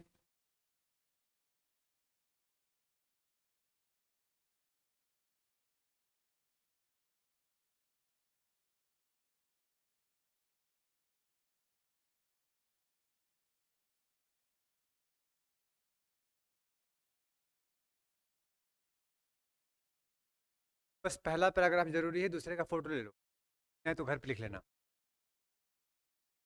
ये बातें लिखी बाद में डिटेल चैप्टर में पढ़ना हमें। अल्लिनो लानिना पढ़ना है ना, नाम सुना है अल्लिनो? क्या मतलब होता है? लिखते रहो, लिखना कॉम्प्रोमाइज नहीं करो।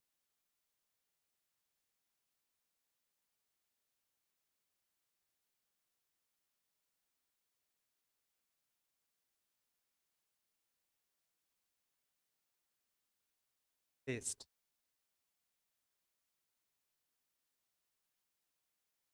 क्या समझ में आया?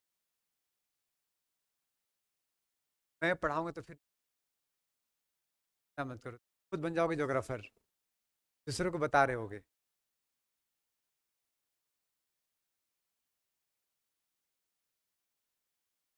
इसी से मानसून पे ज़्यादा इम्पैक्ट पड़ता है। टाइपोन ऑसिलेट स्ट्रीम, टेम्परेचर, और भी कई सारे फैक्टर्स हैं।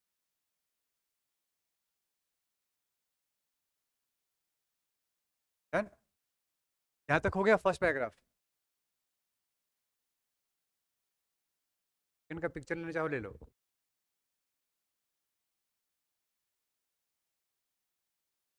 वाह, अभी आया क्वेश्चन। पृथ्वी है, वायुमंडल में हवा है, हवा का जो संचलन होता है विंड,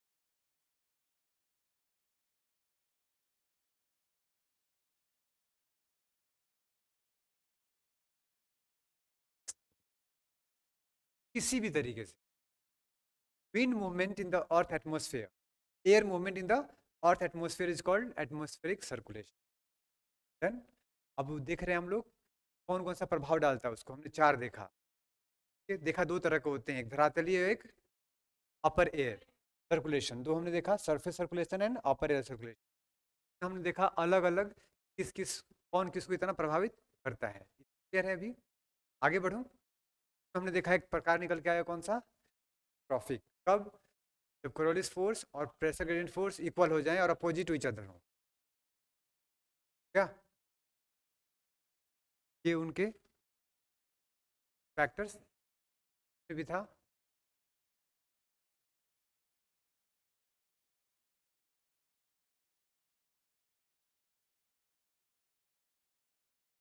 चलो, नाम क्या है आपका?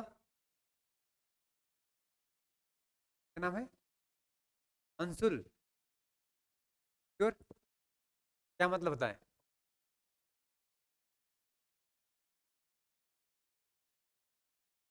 अदरवाइज जो आखिरी के शब्द है ना, प्रयोग करेंगे घर वाले।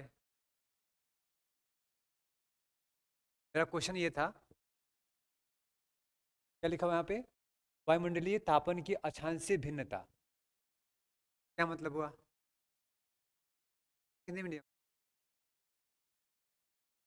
आपसे मैं गलत? वैसे समझ में आया?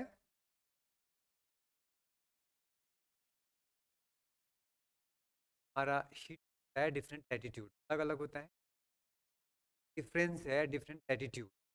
ये इम्पैक्ट करता है क्या विंड मूवमेंट? कैसे? एक डिफरेंस होगा तो प्रेशर में डिफरेंस आएगा। हाई टेम्परेचर तो प्रेशर, लो टेम्परेचर तो pressure high. Wind will move from lower temperature to higher temperature in general. हमेशा एक वर्ड जोड़ देना, कौन सा? इन जनरल या फिर जनरली, सामान्यतः, प्राय। किस एक्सेप्शनल केसेस हैं, जैसे कि मरुस्थल, प्रेशर हाई और टेम्परेचर भी हाई है ना एक्सेप्शनल। डेजर्ट्स कहाँ बनते हैं? 30 के आसपास। पे क्या होता है? हाई प्रेशर और गर्मी भी ज़्यादा है, टेम्परेचर भी ज़्यादा, तो उल्टा case, because it is not is dynamically induced. Other factors are brought right there. For example, subsidence of air. Subsiding air is warm and dry. Pressure is high. Vegetation, rainfall, difficult life or easy life. When side there for there only. कहाँ पे? Hard desert. Hard desert में मान लो कहीं कोई पानी हो और थोड़ी हरियाली हो, कोई एक लोकेशन हो सकता है ना, वैसे जानते हो, ऐसी जगहों के एग्जांपल दे सकते हो भारत में जो मनाने जाओ वहाँ पे पास में। मैं इंडियन ज्योग्राफी पढ़ाऊंगा तो आपको बकायदा ऐसे प्लेस नाम बताऊँ।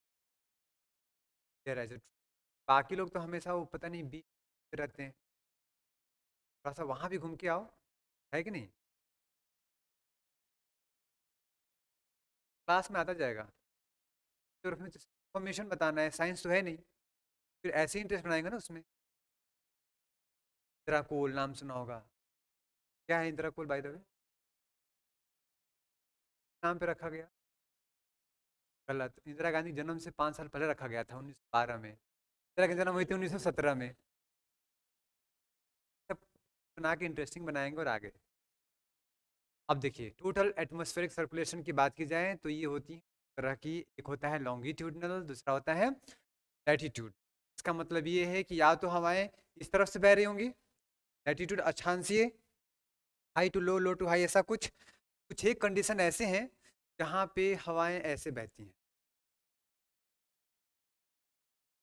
जैसे ये था अक्षांश क्रॉस करती हुई, यहाँ पे देशांतर क्रॉस करती हुई, longitudinal.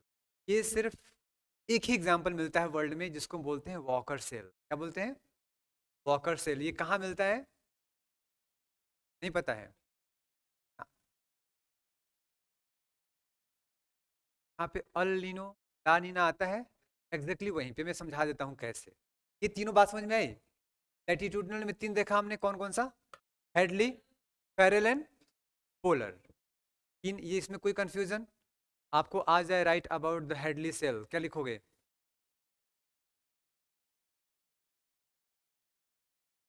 It is a cell formed in between, वैसे भी सही है, 0 to 30 degree, in which the winds start moving from tropical high pressure belt that is along 30 degree to 2 degree at the surface. As it approaches equator, it gets warm and started rising up. After some time, after certain height, it starts expanding towards 30 degree, becomes heavier and cold, starts sinking. Where it sinks at 30 degree, again moves towards that, forms a sail that is called Hadley sail. अब इसका impact पूछ दे तो क्या formation? Desert.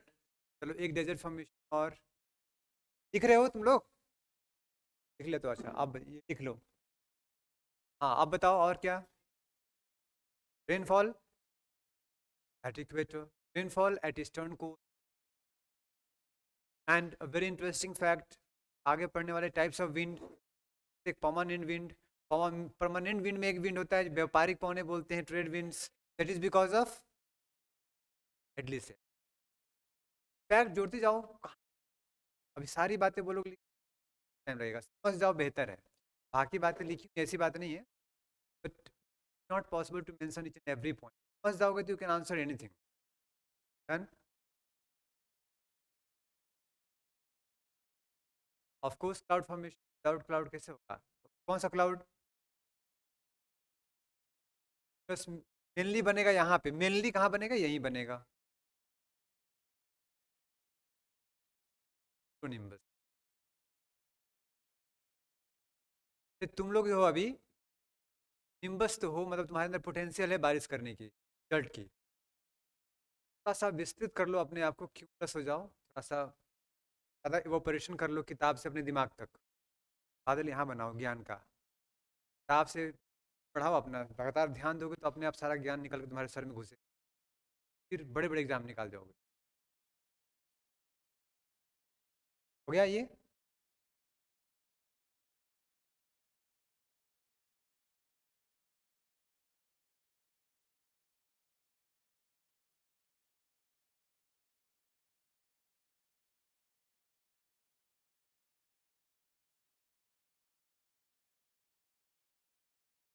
Latitudinal and longitudinal बता सकते हो? आप बताओ लॉन्गिट्यूडनल एग्जाम्पल, नहीं लिखे हो, दिमाग में नहीं है? पड़ोसी से पूछो अपना, क्यों पड़ोसी से कैसे बता रहा है? क्या मतलब मैंने तो क्लास में बताया होगा तभी तो बता रहे हैं।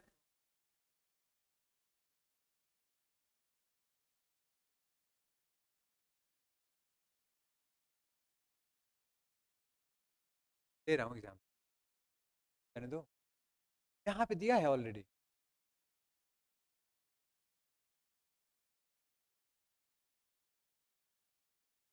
बता देता हूँ मैं, हो गया ये? डन? ये हेडली, कोई शक? आप बताओ ये कौन सा ट्री है? यहाँ पे कौन सा होगा? बता दो।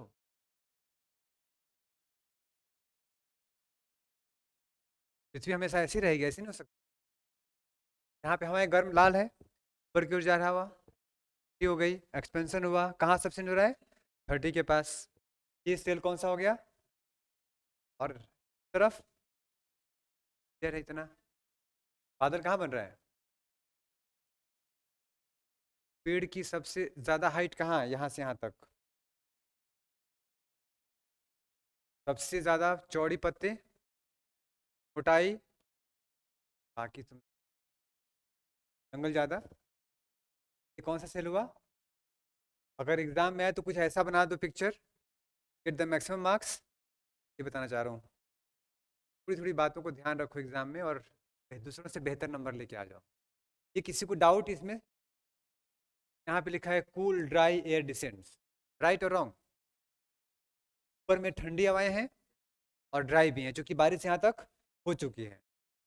आने के बाद वार्म एंड ड्राई, नीचे पहुंचने के बाद वार्म एंड ड्राई, वार्म और ड्राई, इसलिए क्या है यहाँ पे देखो, डेजर्ट। अरे ये बहुत कुछ कह रहा है ना कहानी। अमेजिंग है, ये अमेजन है। आगे बढ़ूं, ये कौन सा है?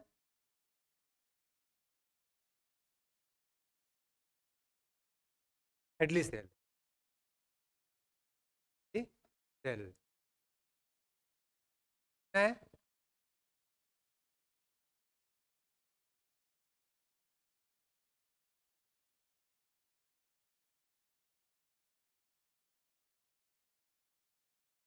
हो गया, आगे बढ़ूं।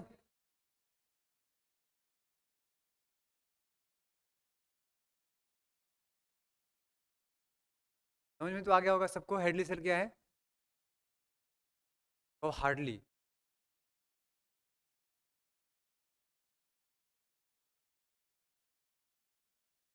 अच्छा, पैरेलल सेल पता होगा क्या होगा ना?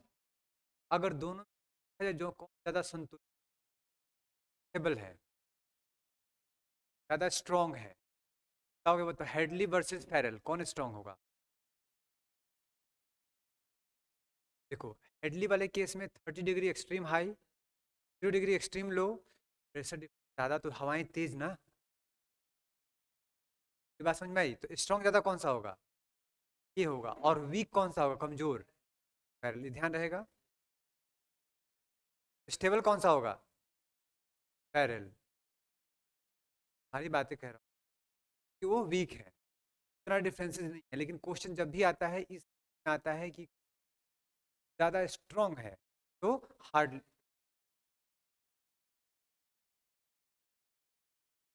स्टेबल भी इसी को बोलेंगे जो कि वहाँ पे वीक है, will not always observe that.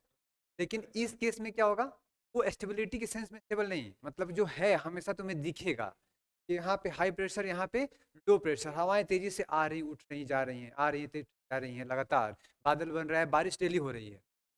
फिर वाले केस में वो जो पूरा सेल है, you will not find that much stable because differences are not that much. But here in case of 30 degree and 0 degree are huge, and that's why the pressure difference is used, wind movement is very fast, wind ऊपर उठना भी तेजी से हो रहा है, convection cell, cloud बनना ज़्यादा, एवापोरेशन होना ज़्यादा, बारिश होना ज़्यादा, सब कुछ कहाँ हो रहा है? ये हेडली सेल में। डन हो गया। दबाव क्षेत्र, दबाव में तो नहीं हो? कहाँ पे हो अभी? 28 डिग्री, कहाँ पे हो? 28, 30, 40, north south, 28 degree. Pressure high कि लो?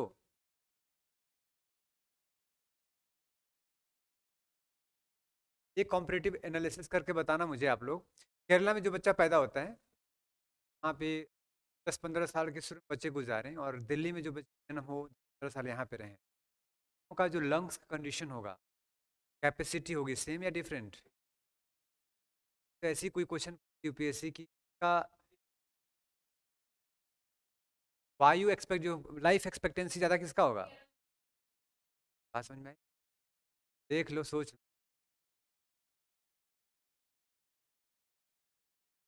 30 डिग्री से मतलब नहीं है, मतलब है यहाँ पॉल्यूशन ज़्यादा है इसलिए, और हाई प्रेशर में पॉल्यूशन अक्सर ज़्यादा होता है। इसका भी रिलेशन है, हाई प्रेशर में पॉल्यूशन हमेशा ज़्यादा मिलेगा, क्योंकि हवाएं ऊपर नहीं जाएंगी, ऊपर नहीं जाएंगी तो सब हवा नीचे रहेगा, पॉल्यूटेंट नीचे रहेगा। और पेड़ तो माशाल्लाह कितना है पता है, ये दिल्ली है। क्या आंसर सही? कल बताना परसेंटेज कितना है, आप ही बताओगे दिल्ली में? तो गूगल करके बता ही दोगे, कभी घर काम कर लिया करो, इसलिए लो इस बात को। नाउ फेरल सेल,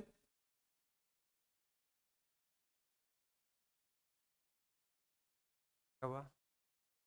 पता है मेरे पढ़ाने का फायदा मुझे तब नजर आएगा जब तुमसे 1 साल बाद मिलूं और कोई चीज़ क्लास वाली बातें तुम्हें याद रहे, नहीं तो कोई मतलब नहीं है पढ़ने पढ़ाने का। कि हमने सैकड़ों टीचर से पढ़ा है, गिने चुने ही टीचर रहे हैं जिनकी बातें अभी भी लगता है क्लास में कहाँ पे क्या हुआ था, कौन सा एग्जाम्पल दिया था, बोर्ड तक याद है। कुछ ऐसा हो, फिल्में देखते हो, शेरो शायरी पढ़ते हो, ले जाओ चीज़ों को अपने साथ। अब बताओ,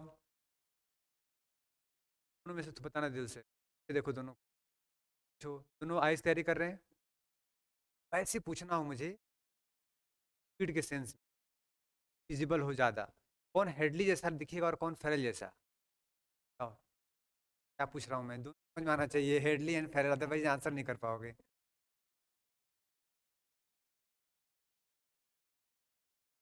प्रिपरेशन की बात कर रहा हूँ मैं, ऐसे भूलोगे नहीं फिर। हेडली मतलब मेहनत दिख रहा है, साफ साफ विजिबल है, और फेरल मतलब कर रहा है लेकिन थोड़ा कमजोर है, मेहनत करने में कमजोरी हो।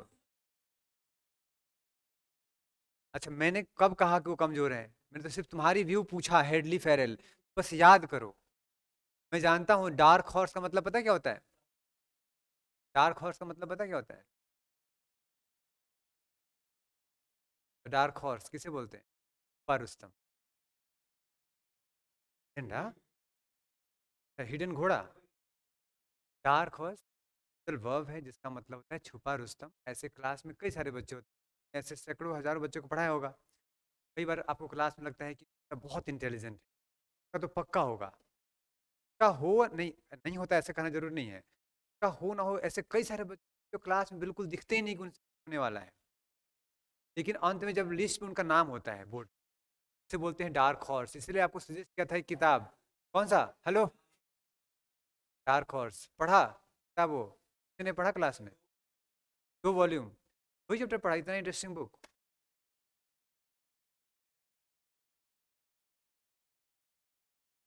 क्या?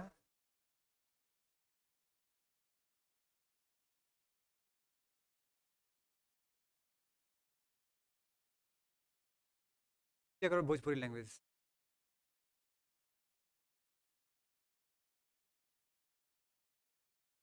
हो गया क्या? Parallel cell done. नाउ वो कौन सा है? ये कहाँ पे बड़े बादल बनेंगे? कहाँ पे घने बादल बनेंगे?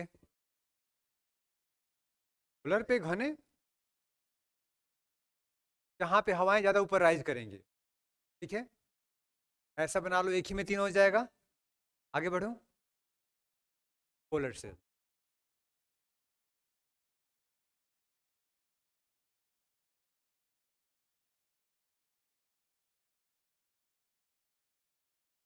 साथ साथ याद भी हो गया ना। अगर ट्राई सेलुलर वर्ड आ गया कहीं भी केसी में, क्या मतलब हुआ? इस तीनों की बात कर रहा है, Hadley Ferrel and polar, atmospheric circulation की बात कर रहा है, और कहीं कोई रेफरेंस नहीं ट्राई सेलुलर पूरी ज्योग्राफी में। ठीक है, एक बार पूछ दिया था यूपीएससी, इसलिए बता दिया आपको। क्या बोल रहे हो? हाँ बिल्कुल, कर सकते हो। Done.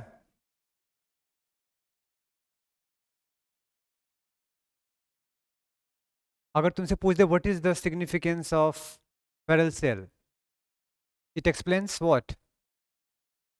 Westerly wind, right,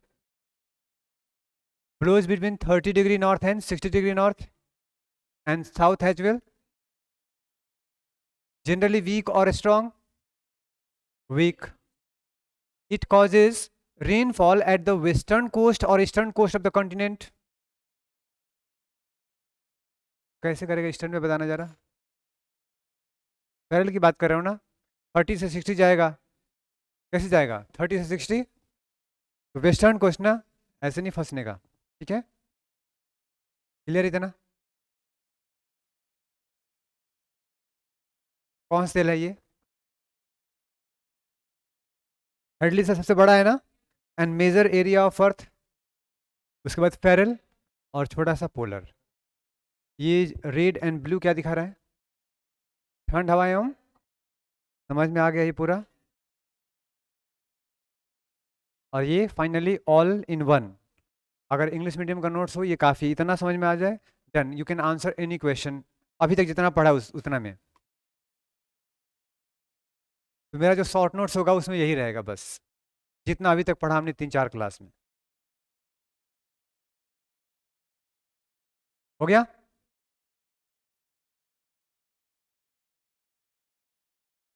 walker cell मैं समझा दूं पहले, रुको। देखो ध्यान से, ये कौन सा है हमारा? South America. मान लो ये पेरू का कोस्ट है। कौन सा कंट्री? Peruvian country. ये कौन सा है? ऑस्ट्रेलिया। जनरली वेस्टर्न कोस्ट पे क्या होता है? गर्म धाराएं, ठंडी धाराएं? ठंडी होती हैं। ठंडी का मतलब प्रेशर हाई या लो? Pressure high. यहाँ पे ईस्टर्न, ईस्ट ऑस्ट्रेलियन करंट कैसा होगा? वार्म और कोल्ड? वार्म। तो प्रेशर, तो यहाँ पे हाई प्रेशर, यहाँ पे लो प्रेशर। तो यहाँ पे हवाएं कैसे बहेंगी? हाई टू लो। कहाँ पे? ओशन पे। यहाँ पे अगर देखा जाए तो गौर करना, देखो ये है पेरुवियन कोस्ट, कहाँ गया? यहाँ पे ये पेरू, और ये क्या है? ऑस्ट्रेलिया। तो यहाँ पे हाई प्रेशर, ठंडी धारा है तो हाई प्रेशर, गर्म धारा तो लो प्रेशर। हवाएं कैसे बह रही हैं? हाई टू लो, नीचे पे, यहाँ पे। अब जब यहाँ आने के बाद हवाएं कहाँ जाएंगी? ऊपर उठेगा ना, ऊपर की ओर। क्योंकि जहां पे हाई नीचे है उसके ऊपर में क्या है? लो। जहां पे लो नीचे है उसके ऊपर में क्या होगा? यहां से हवाएं ऊपर जाती हैं और फर्दर कहाँ? लो की तरफ, और फिर नीचे। अब देखो ये क्या हो रहा है? लॉन्गिट्यूडनल, ये लैटिट्यूडनल नहीं हो रहा है। 30 से 40 जीरो की तरफ नहीं। मान लो ये 10 डिग्री है तो 10 डिग्री यहाँ भी, कौन सा लैटिट्यूड की बात कर रहा हूँ मैं? 10 डिग्री साउथ ले लिया हमने मान लो, तो 10 डिग्री साउथ पे ही हवाएं कहाँ हो रही हैं? यहाँ से हॉरिजॉन्टली कहाँ आई? ऑस्ट्रेलिया की तरफ राइज किया, और ऊपर कहाँ गया? 10 डिग्री पे ही। कहाँ से? साउथ, पेरू की कोस्ट पे। इस संचलन को हम क्या बोलते हैं? ये भी सर्कुलेशन है ना? बस इसको फर्स्ट टाइम देख लिया था किसने? मिस्टर वॉकर ने, वॉक करते हुए। कुछ ऐसा देखो तो, हवाएं ऐसे बह के आई, यहाँ से हवाएं ऊपर की उठी। जहाँ हवाएं ऊपर उठती है वहाँ क्या होता है?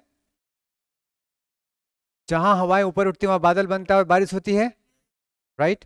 देखो ऑस्ट्रेलिया के जो ईस्टर्न कोस्ट है वहाँ पे क्या होगा? बारिश। की बात समझ में आ गई? और पीछे वाले में क्या होगा? पूरा डेजर्ट। ठीक है, ये क्या हुआ हमारा? ये वॉकर सेल हो गया। यहाँ पे सबसाइड होना, ये क्लियर समझ में है? बस दो ही तरह के होते हैं, एक लैटिट्यूडनल, दूसरा लॉन्गिट्यूडनल। एक लैटिट्यूड 30 टू 0 आ रहा है, और एक लॉन्गिट्यूड जा रहा है, ठीक है, वो सेम लैटिट्यूड पे। डन? ये कहीं भी हो सकता है, हाई प्रेशर लो प्रेशर। जैसे एक एग्जांपल दिया पेरू के कोस्ट पे। डन? पेरू की कोस्ट और ऑस्ट्रेलिया की eastern coast. Peru western coast हमारा हो गया, ऑस्ट्रेलिया का ईस्टर्न कोस्ट हो गया। पेरू के ऊपर प्रेशर हाई, ऑस्ट्रेलिया की ईस्ट कोस्ट पे प्रेशर लो। तो हवाएं कहाँ से कहाँ आई? Peru to. लेकिन यहाँ पे आने के बाद हवाएं क्या हुई? ऊपर की ओर उठी। और इसके ऊपर में लो है, इसके ऊपर में हाई, तो ये हाई टू लो आएगा, और यहाँ सब साइड। ये एक सर्कुलेशन बन गया। इसको हम क्या बोलते हैं? Walker cell. अभी तक हम कहाँ देख रहे थे? 30 से 0 के बीच में, 30 से 60 के बीच में, 90 टू 60 के बीच में। यहाँ पे लैटिट्यूडनल हो ही नहीं रहा है, लॉन्गिट्यूडनल हो रहा है। डन?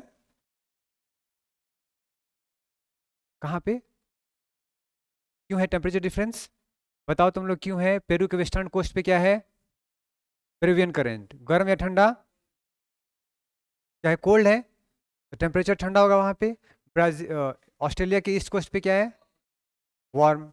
सबसे पहली बात क्या हो गई? वार्म एंड कोल्ड करंट का होना। इसी का एग्जांपल क्यों देते हैं हम लोग?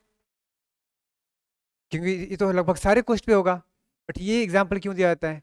ये एग्जाम्पल इसलिए दिया जाता है क्योंकि देखा गया है कि हर 3 साल से 7 साल के अंतराल पे जो पेरिवियन कोस्ट है वहाँ पे जो कोल्ड करंट है वो कई बार एक्सट्रीम कोल्ड हो जाता है, ठीक है, और कई बार बिल्कुल ही वीक हो जाएगा, वहाँ पे वार्म करंट से क्या होगा? रिप्लेस हो जाएगा वो। कारण तो बेचारे आज तक पूरे साइंटिस्ट ढूंढ रहे हैं, किसी को नहीं मिला है। हालांकि कुछ कारण है, बताऊंगा, पता है कब? जब हम लोग ला नीनो और लीनो पढ़ रहे होंगे तब। ये चैप्टर वहाँ का है, ठीक है, क्योंकि ये वॉकर सेल बस उसका एक महज एग्जाम्पल आएगा वहाँ पे कि स्मॉल सर्कुलेशन हो रहा है। क्या? पानी का नीचे की सतह से ऊपर की ओर आना। जहाँ कहीं भी कोल्ड करंट होता है वहाँ पे समुद्र की निचली सतह से पानी सरफेस पे आता है, अपवेलिंग होता है। डन, क्लियर इतना? डाउनवेलिंग कहाँ पे होगा? जब, सिंपल सी बात है, अगर इक्वेटर से पानी कहाँ जा रहा है? ऊपर की ओर। हवा ठंडा ठंडा होता जाएगा, कौन सा पानी? भारी होगा तो क्या होगा? सब्सिडेंस, उसको डाउन वेलिंग बोल देंगे। और इक्वेटर की तरफ आएगा तो क्या होगा? अप वेलिंग। तो जैसे सरफेस पानी के ऊपर देखते हो सरफेस पे पानी को बहते हुए, वैसे ही समुद्र के नीचे वाले सतह पे भी पानी घूम रहा होता है, लगातार मूव कर रहा है। ये वाटर करेंट्स आर देयर। जब वो ऊपर आते हैं तो उसे अपवेलिंग बोलते हैं, उत्प्लावन, बल के कारण भी जानते हो। और जब वो ऊपर आते हैं तो अपने साथ में नीचे के पेड़ पौधे कीड़े मकोड़ों को लेके आएंगे, तो वो मछलियों के लिए खाना हो सकता है। तो जहाँ कहीं भी अपवेलिंग होता होगा वहाँ पे खूब मछलियाँ होती होंगी। और यही बात है पेरू के किनारे, कई बार मूवीज देखे हो तुम लोग जहाँ पे मछलियाँ पूरे ऐसी कोस पे पड़ी हुई हैं, जनरली वहाँ जहाँ पे अपवेलिंग हो रहा है। आप भी अपवेल करो खुद को, नींद मत लाओ तुम, सो मत। डन इतना? अब आते हैं types of wind, classification of, कौन सा नहीं लिया? Walker cell.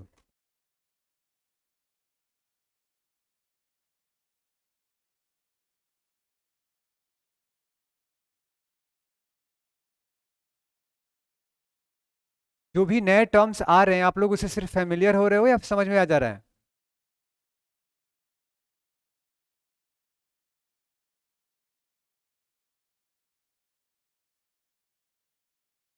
डन। अब पढ़ते हैं हम लोग हवाओं का वर्गीकरण, types of winds. English medium के लिए यही काफी है। 3 टाइप होते हैं, कौन कौन? Primary, secondary and. अब जैसे बताओ तुम में से जो बच्चे सालों लगातार पढ़ रहे हैं एक दिशा में, एक टारगेट बनाया, history, geography, polity, economy, environment, science, tech, Indian society, social issues, environment, so on, पढ़ते जा रहे हो लगातार 1 साल तक, किस में काउंट हो गए तुम्हारी जो प्राइमरी में? सेकेंडरी, फॉर्म भर दिया यूपीएससी का, पढ़ना शुरू कर दिया, एग्जाम खत्म हुआ, टेंशन खत्म, फिर वेट कर रहे हैं, फिर 6 महीने बचे हैं, पढ़ना शुरू कर दिया एग्जाम के सीजन के अनुसार। एग्जाम के सीजन के अनुसार, समझ में आए? तुम देख लो तुम लोग कौन से पवन हो। और ये कभी कभार, जैसे पापा आ गए दिल्ली में, है ना, गार्जियन घर पे आ गए, मतलब कि लोकल परिस्थितियों के अनुसार जो कुछ कंडीशंस क्रिएट होते हैं वो उसके अनुसार क्या हवाएं जो बहती हैं क्या बोलेंगे उसे? लोकल। 3 तरह के होते हैं, तुम लोगों में से जो प्रिवेलिंग होगा, प्राइमरी होगा, परमानेंट होगा, तो वो परमानेंट एग्जीक्यूटिव एग्जीक्यूटिव क्या, ऑर्गन ऑफ द गवर्नमेंट का हिस्सा बन जाएगा। नहीं समझा? परमानेंट होगा वो, पता है ना, एग्जीक्यूटिव 2 तरह के होते हैं, टेम्परेरी एंड परमानेंट। टेम्परेरी कौन? जो इलेक्शन लड़के जाते हैं 5 साल के लिए या 6 साल के लिए, ठीक है, 6 साल के लिए कौन जाता है? वेरी गुड, समझ में आ गया इतना? गुड। तो तुम लोग कौन से हो? ये कौन सा है? पहला है। और दूसरा कौन सा? मौसमी। यहाँ पे सब खुद को मौसमी कह रहे हो, ऐसा सेल्फ रिस्पेक्ट बढ़ाना है तो चेंज करो, स्वीकार की अच्छी बात है, but now change yourself, convert from seasonal to tertiary. Done इतना? देखो सेकेंडरी में मानसून भी आ सकता है, 6 महीने, हवा का डायरेक्शन अलग। जैसे कि हमारे इंडिया की बात करें, अरेबियन सी से इंडिया की तरफ हवाएं कब बहती हैं? गर्मी या ठंडा? गर्मी में। और ठंड के दिनों में इंडिया से कहाँ? अरेबियन सी की तरफ, पता है ना, उससे मानसून विंड कहते हैं। बाकी land breeze, sea breeze, valley breeze देख लेंगे अभी। और एक तो हमारा कौन सा है? टर्सरी, जो लोकल कंडीशन, जैसे कि पाकिस्तान से होते हुए, दिल्ली होते हुए एकदम बिहार तक, बंगाल तक जाता है, एक सिर्फ मई जून, जून में, कौन सा? लू, ठीक है। वैसे ही कुछ विंड्स, चिनूक नाम सुना होगा, foehn, mistral, bora, doctor wind, harmattan wind, khamsin, मिस्र में, very good, Egypt. So many winds are there, वो जो लोकल कंडीशन है, लोकल विंड्स। इसमें से कुछ एक ऐसे विंड हैं जो एग्जाम में ज़्यादा आते हैं, एटलीस्ट आपको पता होना चाहिए। तो जब लोकल विंड पे पहुंचेंगे तो बताऊंगा उसके 5 डायमेंशंस। जब भी कोई लोकल विंड लिखने को आ जाए तो आप 5 चीज़ें लिखोगे, आपका फुल मार्क्स मिलेंगे, मतलब जो मैक्सिमम मार्क्स मिलता है।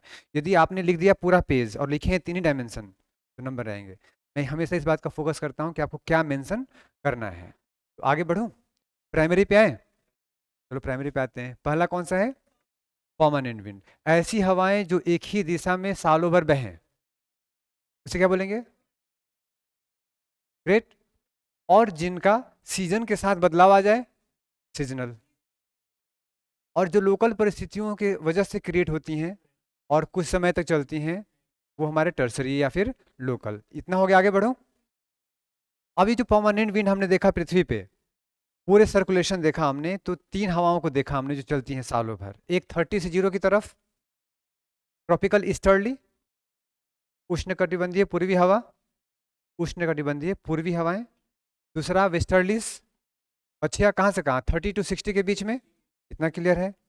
और लास्ट पोलर ईस्टर्लीज, ध्रुवीय पूर्वी हवाएं, 90 से 60 के पास में। ये परमानेंट बहती हैं क्योंकि प्रेशर बेल्ट लगभग परमानेंट है। इतना क्लियर। यही 3 होते हैं। इसमें से एक क्वेश्चन पूछ देगा आपको कि ट्रेड विंड, ठीक है, इसका नाम ट्रेड विंड क्यों पड़ा? किसको बोलते हैं ट्रेड विंड? व्यापारिक पवन किसको बोलते हैं? जो 30 से 0 की तरफ बहती हैं, 30 से 0 की तरफ। और उनका डायरेक्शन क्या होता है? दोनों ही केस में कहाँ होता है? वेस्ट की तरफ होता है। ये क्लियर है। इसलिए क्या बोलेंगे उसको? पूर्वी हवाएं या फिर ईस्टर्लीज। तो क्या बोलेंगे उस? Tropical easterlies. इतना क्लियर है। उसका नाम व्यापारिक पवनें क्यों पड़ी?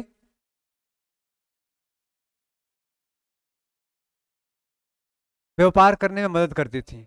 जब देखा गया 1500-1600 बीसी की एडी, एडी उससे पहले कहाँ, एडी में, मतलब 1500-1600 के आसपास जो हमारे ये कौन थे, अरब्स एंड पुर्तगाली, ये जो हमसे बिजनेस करते थे, तो इनको फिर अनुभव हुआ कि अगर इंडिया से जाना हो अरब, कब, कौन सा दिशा, कौन सा महीना सही रहेगा जाने के लिए, ठंडा या गर्म? गर्मी मौसम या ठंड के मौसम में? गर्म में। अच्छा, इंडिया से अरब जाओगे, अरब।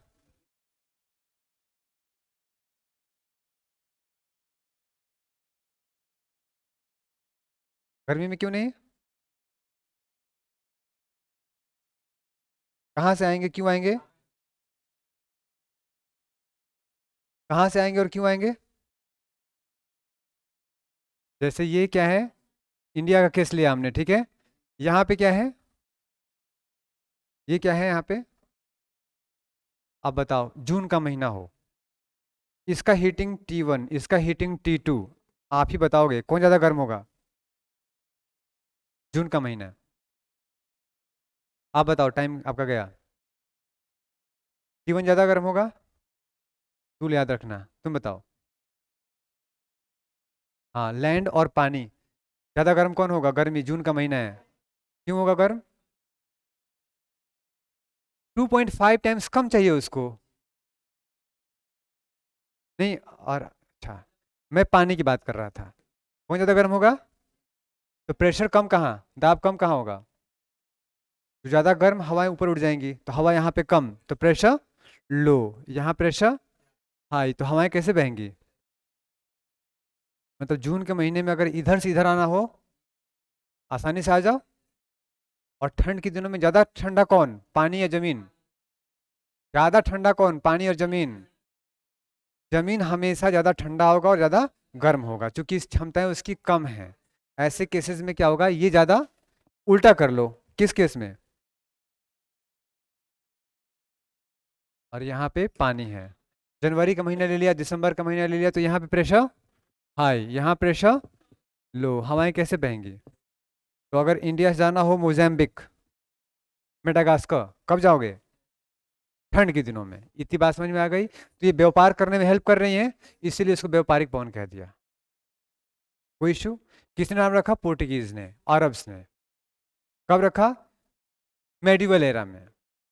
मेडिवल एरा में, बात खत्म। कोई कंफ्यूजन नहीं, ज्योग्राफी है। हाँ।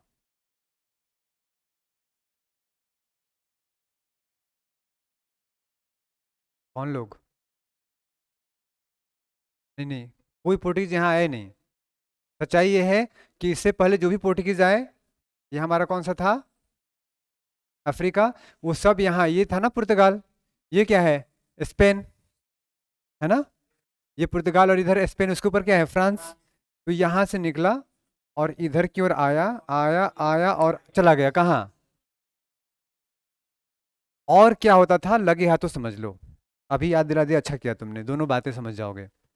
ये क्या है, 0, ये माना हमने 30, और ये 60। अपना मैप निकालो फटाफट, सब लोग निकालो, देखो ध्यान से। ये क्या है यहाँ पे, पोर्टुगीज, पुर्तगाल, ठीक है। ऊपर कौन सा, इंग्लैंड, फ्रांस, पुर्तगीज। ये क्या है, पूरा अफ्रीका। लोग यहाँ से आते थे, देखो ये कौन सा है, 0 डिग्री, कहाँ जा रहा है, अफ्रीका के बीचों बीच।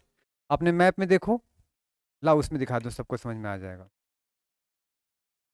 देखो ध्यान से, कहाँ गया पोर्टुगीज, ये रहा, देख लो, यहाँ से निकले, ऐसे लोग आता था, और देखो यहाँ से नीचे जाना शुरू किया, और यहाँ पे कौन सा है, ध्यान देखना, केप ऑफ गुड होप नहीं जाते थे कोई, सीधा नीचे बढ़ जाते थे। बट गौर करने वाली बात क्या है, ये है 30 और ये है 60, ये है 90, ध्यान रखना। तो अब 30 के पास में अगर देखोगे तो प्रेशर क्या है, यहाँ का क्या है, हवाएं कैसे बहती हैं यहाँ पे, ऐसे।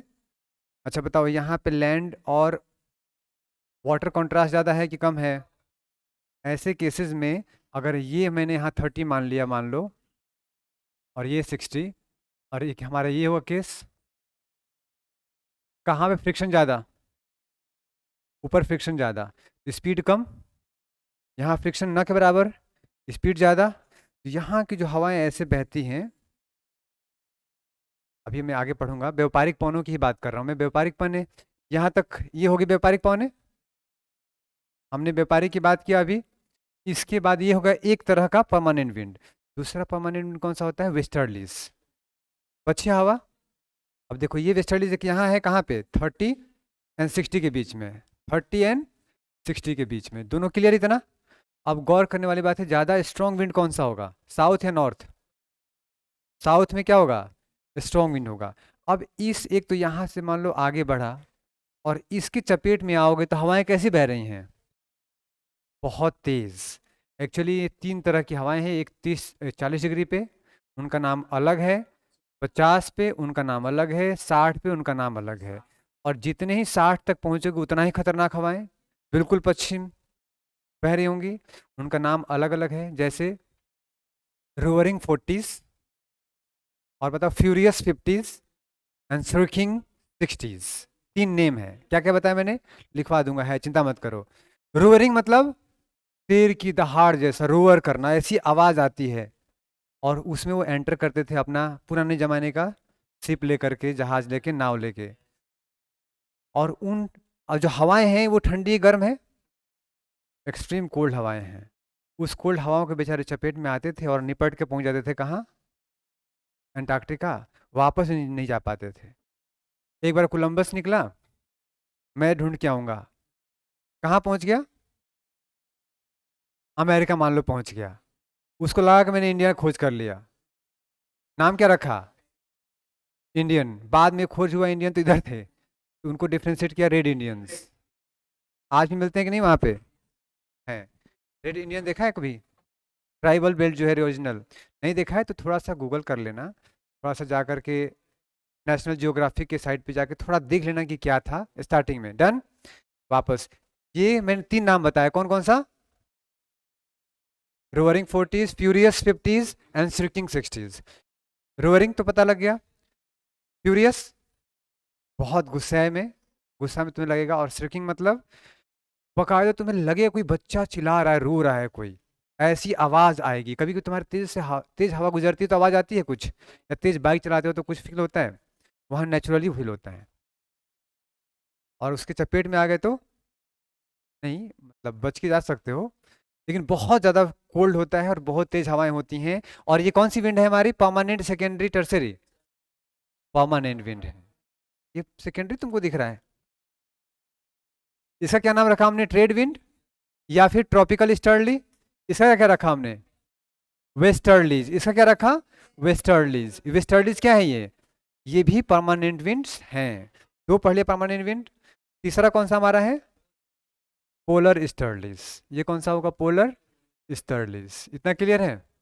ये हो गए तीन तरह के हमारे परमानेंट विंड्स। इसमें डिफ्रेंसिएशन पूछेगा, ट्रेड विंड्स डिटेल में लिखो, लिख लोगे, क्या लिखोगे, ये 30 डिग्री उच्च वायु दाब क्षेत्र से 0 डिग्री निम्न वायु दाब क्षेत्र की तरफ बहती हैं। क्लियर है। नॉर्दर्न हेमिस्फीयर में ये राइट वर्ड डिफ्लेक्ट होकर के ईस्टर्ली मतलब पूरब से पश्चिम की ओर बहना शुरू कर देती हैं, और दक्षिण में सेम पूरब से पश्चिम की ओर बहना शुरू कर देती हैं। इसीलिए उसको क्या बोलते हैं, ईस्टर्ली विंड बोल देते हैं। क्योंकि और इन्हीं को हम क्या बोलते हैं, ट्रेड विंड। अगर स्पेशली नहीं पूछा कि white is called trade wind तो सिंपल कर दो, इसी को हम क्या बोलते हैं, ट्रेड विंड है। अब जब हवाएं इस दिशा में पूरब से पश्चिम की ओर बहेंगी तो जो भी यहाँ पे कंट्री होगा उसके ईस्टर्न कोस्ट पे क्या होगा, बारिश ज्यादा या कम, ईस्टर्न कोस्ट पे बारिश ज्यादा होगा। इसीलिए मैंने कहा था जब आप फिजिकल मैप देखोगे वर्ल्ड का तो हमेशा देखोगे कि इस क्षेत्र में जितने कंट्रीज हैं उनका ईस्टर्न कोस्ट हमेशा हरियाली दिखाएगा, हरारा दिखाएगा, और जितने भी डेजर्ट सब वेस्ट साइड दिखाएगा। और डेजर्ट नहीं भी है फिर भी पॉपुलेशन कम दिखाएगा, क्योंकि एग्रीकल्चर कम हो रहा है, बारिश कम हो रहा है, तो लोग भी कम रहेंगे। और दुनिया में जब सबसे पहले मान लो कि आप आदि मानव हो अचानक से यहाँ अवतरित हो गए तो कहाँ रहना पसंद करोगे, जहाँ पे तुम्हें पानी की व्यवस्था मिल जाए, खाने के लिए जगह मिल जाए कुछ। तो कहाँ मिल रहा था खाने के लिए, पूर्वी क्षेत्र में। बारिश कहाँ हो रही है, पूर्वी क्षेत्र में, तो रहो कहाँ, पूर्वी क्षेत्र में। चोर डाकू गुंडे हो तो वो भी वहीं रहेंगे ना जहाँ मिलेगा। डन, चलो समझ में आ गया मेरे ख्याल से। ये हो गए परमानेंट विंड्स, तीन तरह के हो गए। वो कौन कौन सा, trade wind, westerlies and polar. Hindi में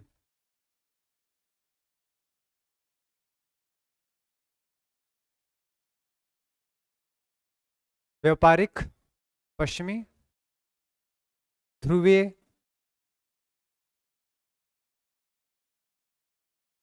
8 बज गए हैं, आगे बढ़ूं, मैं वहां तक ले जाना चाह रहा हूँ, सेकेंडरी पे लाके छोड़ दूंगा। डन,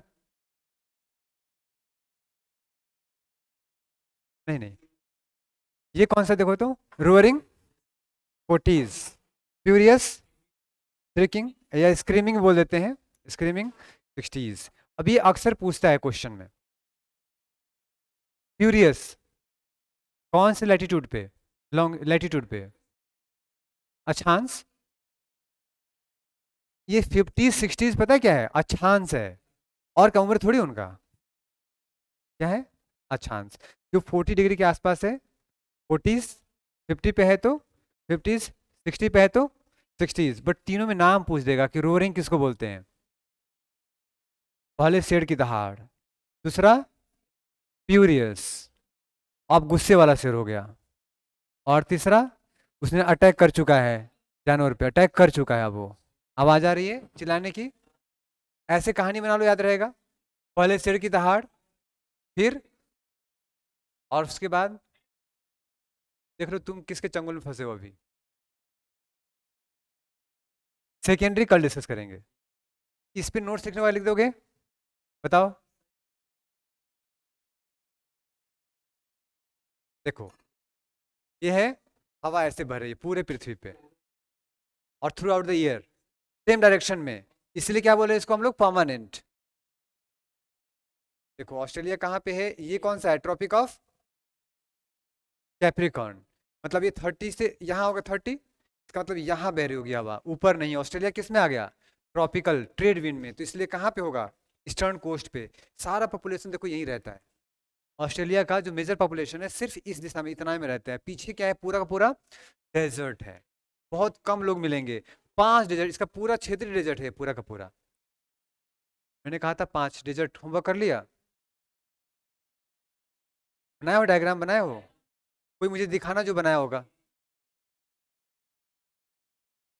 अभी ध्यान रहेगा ना, हाँ बोलो।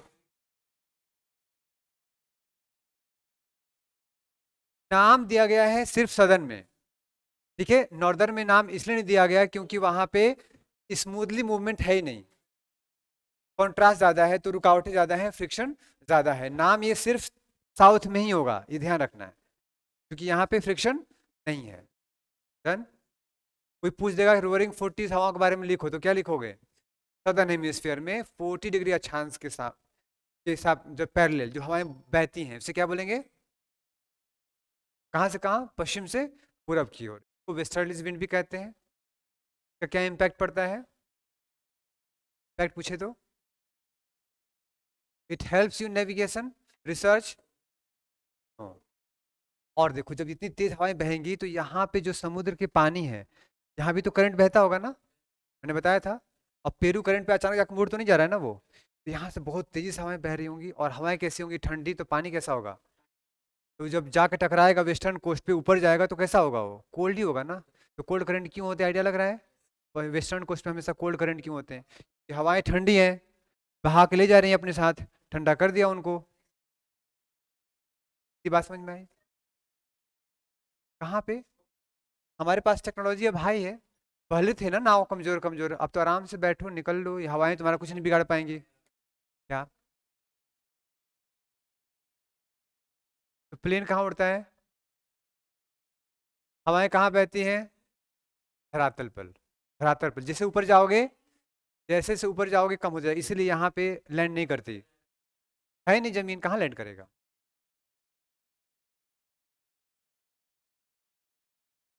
यहाँ नहीं गायब होते, बरमुडा ट्रायंगल के पास हुए हैं। क्या? हाँ ठीक है। हाँ तो वहाँ फ्रिक्शन भी तो है, वहाँ फ्रिक्शन भी तो है, माउंटेन भी तो है, एंडीज हवा रोक देती है ना उसको वहाँ पे, सिंपल। क्या?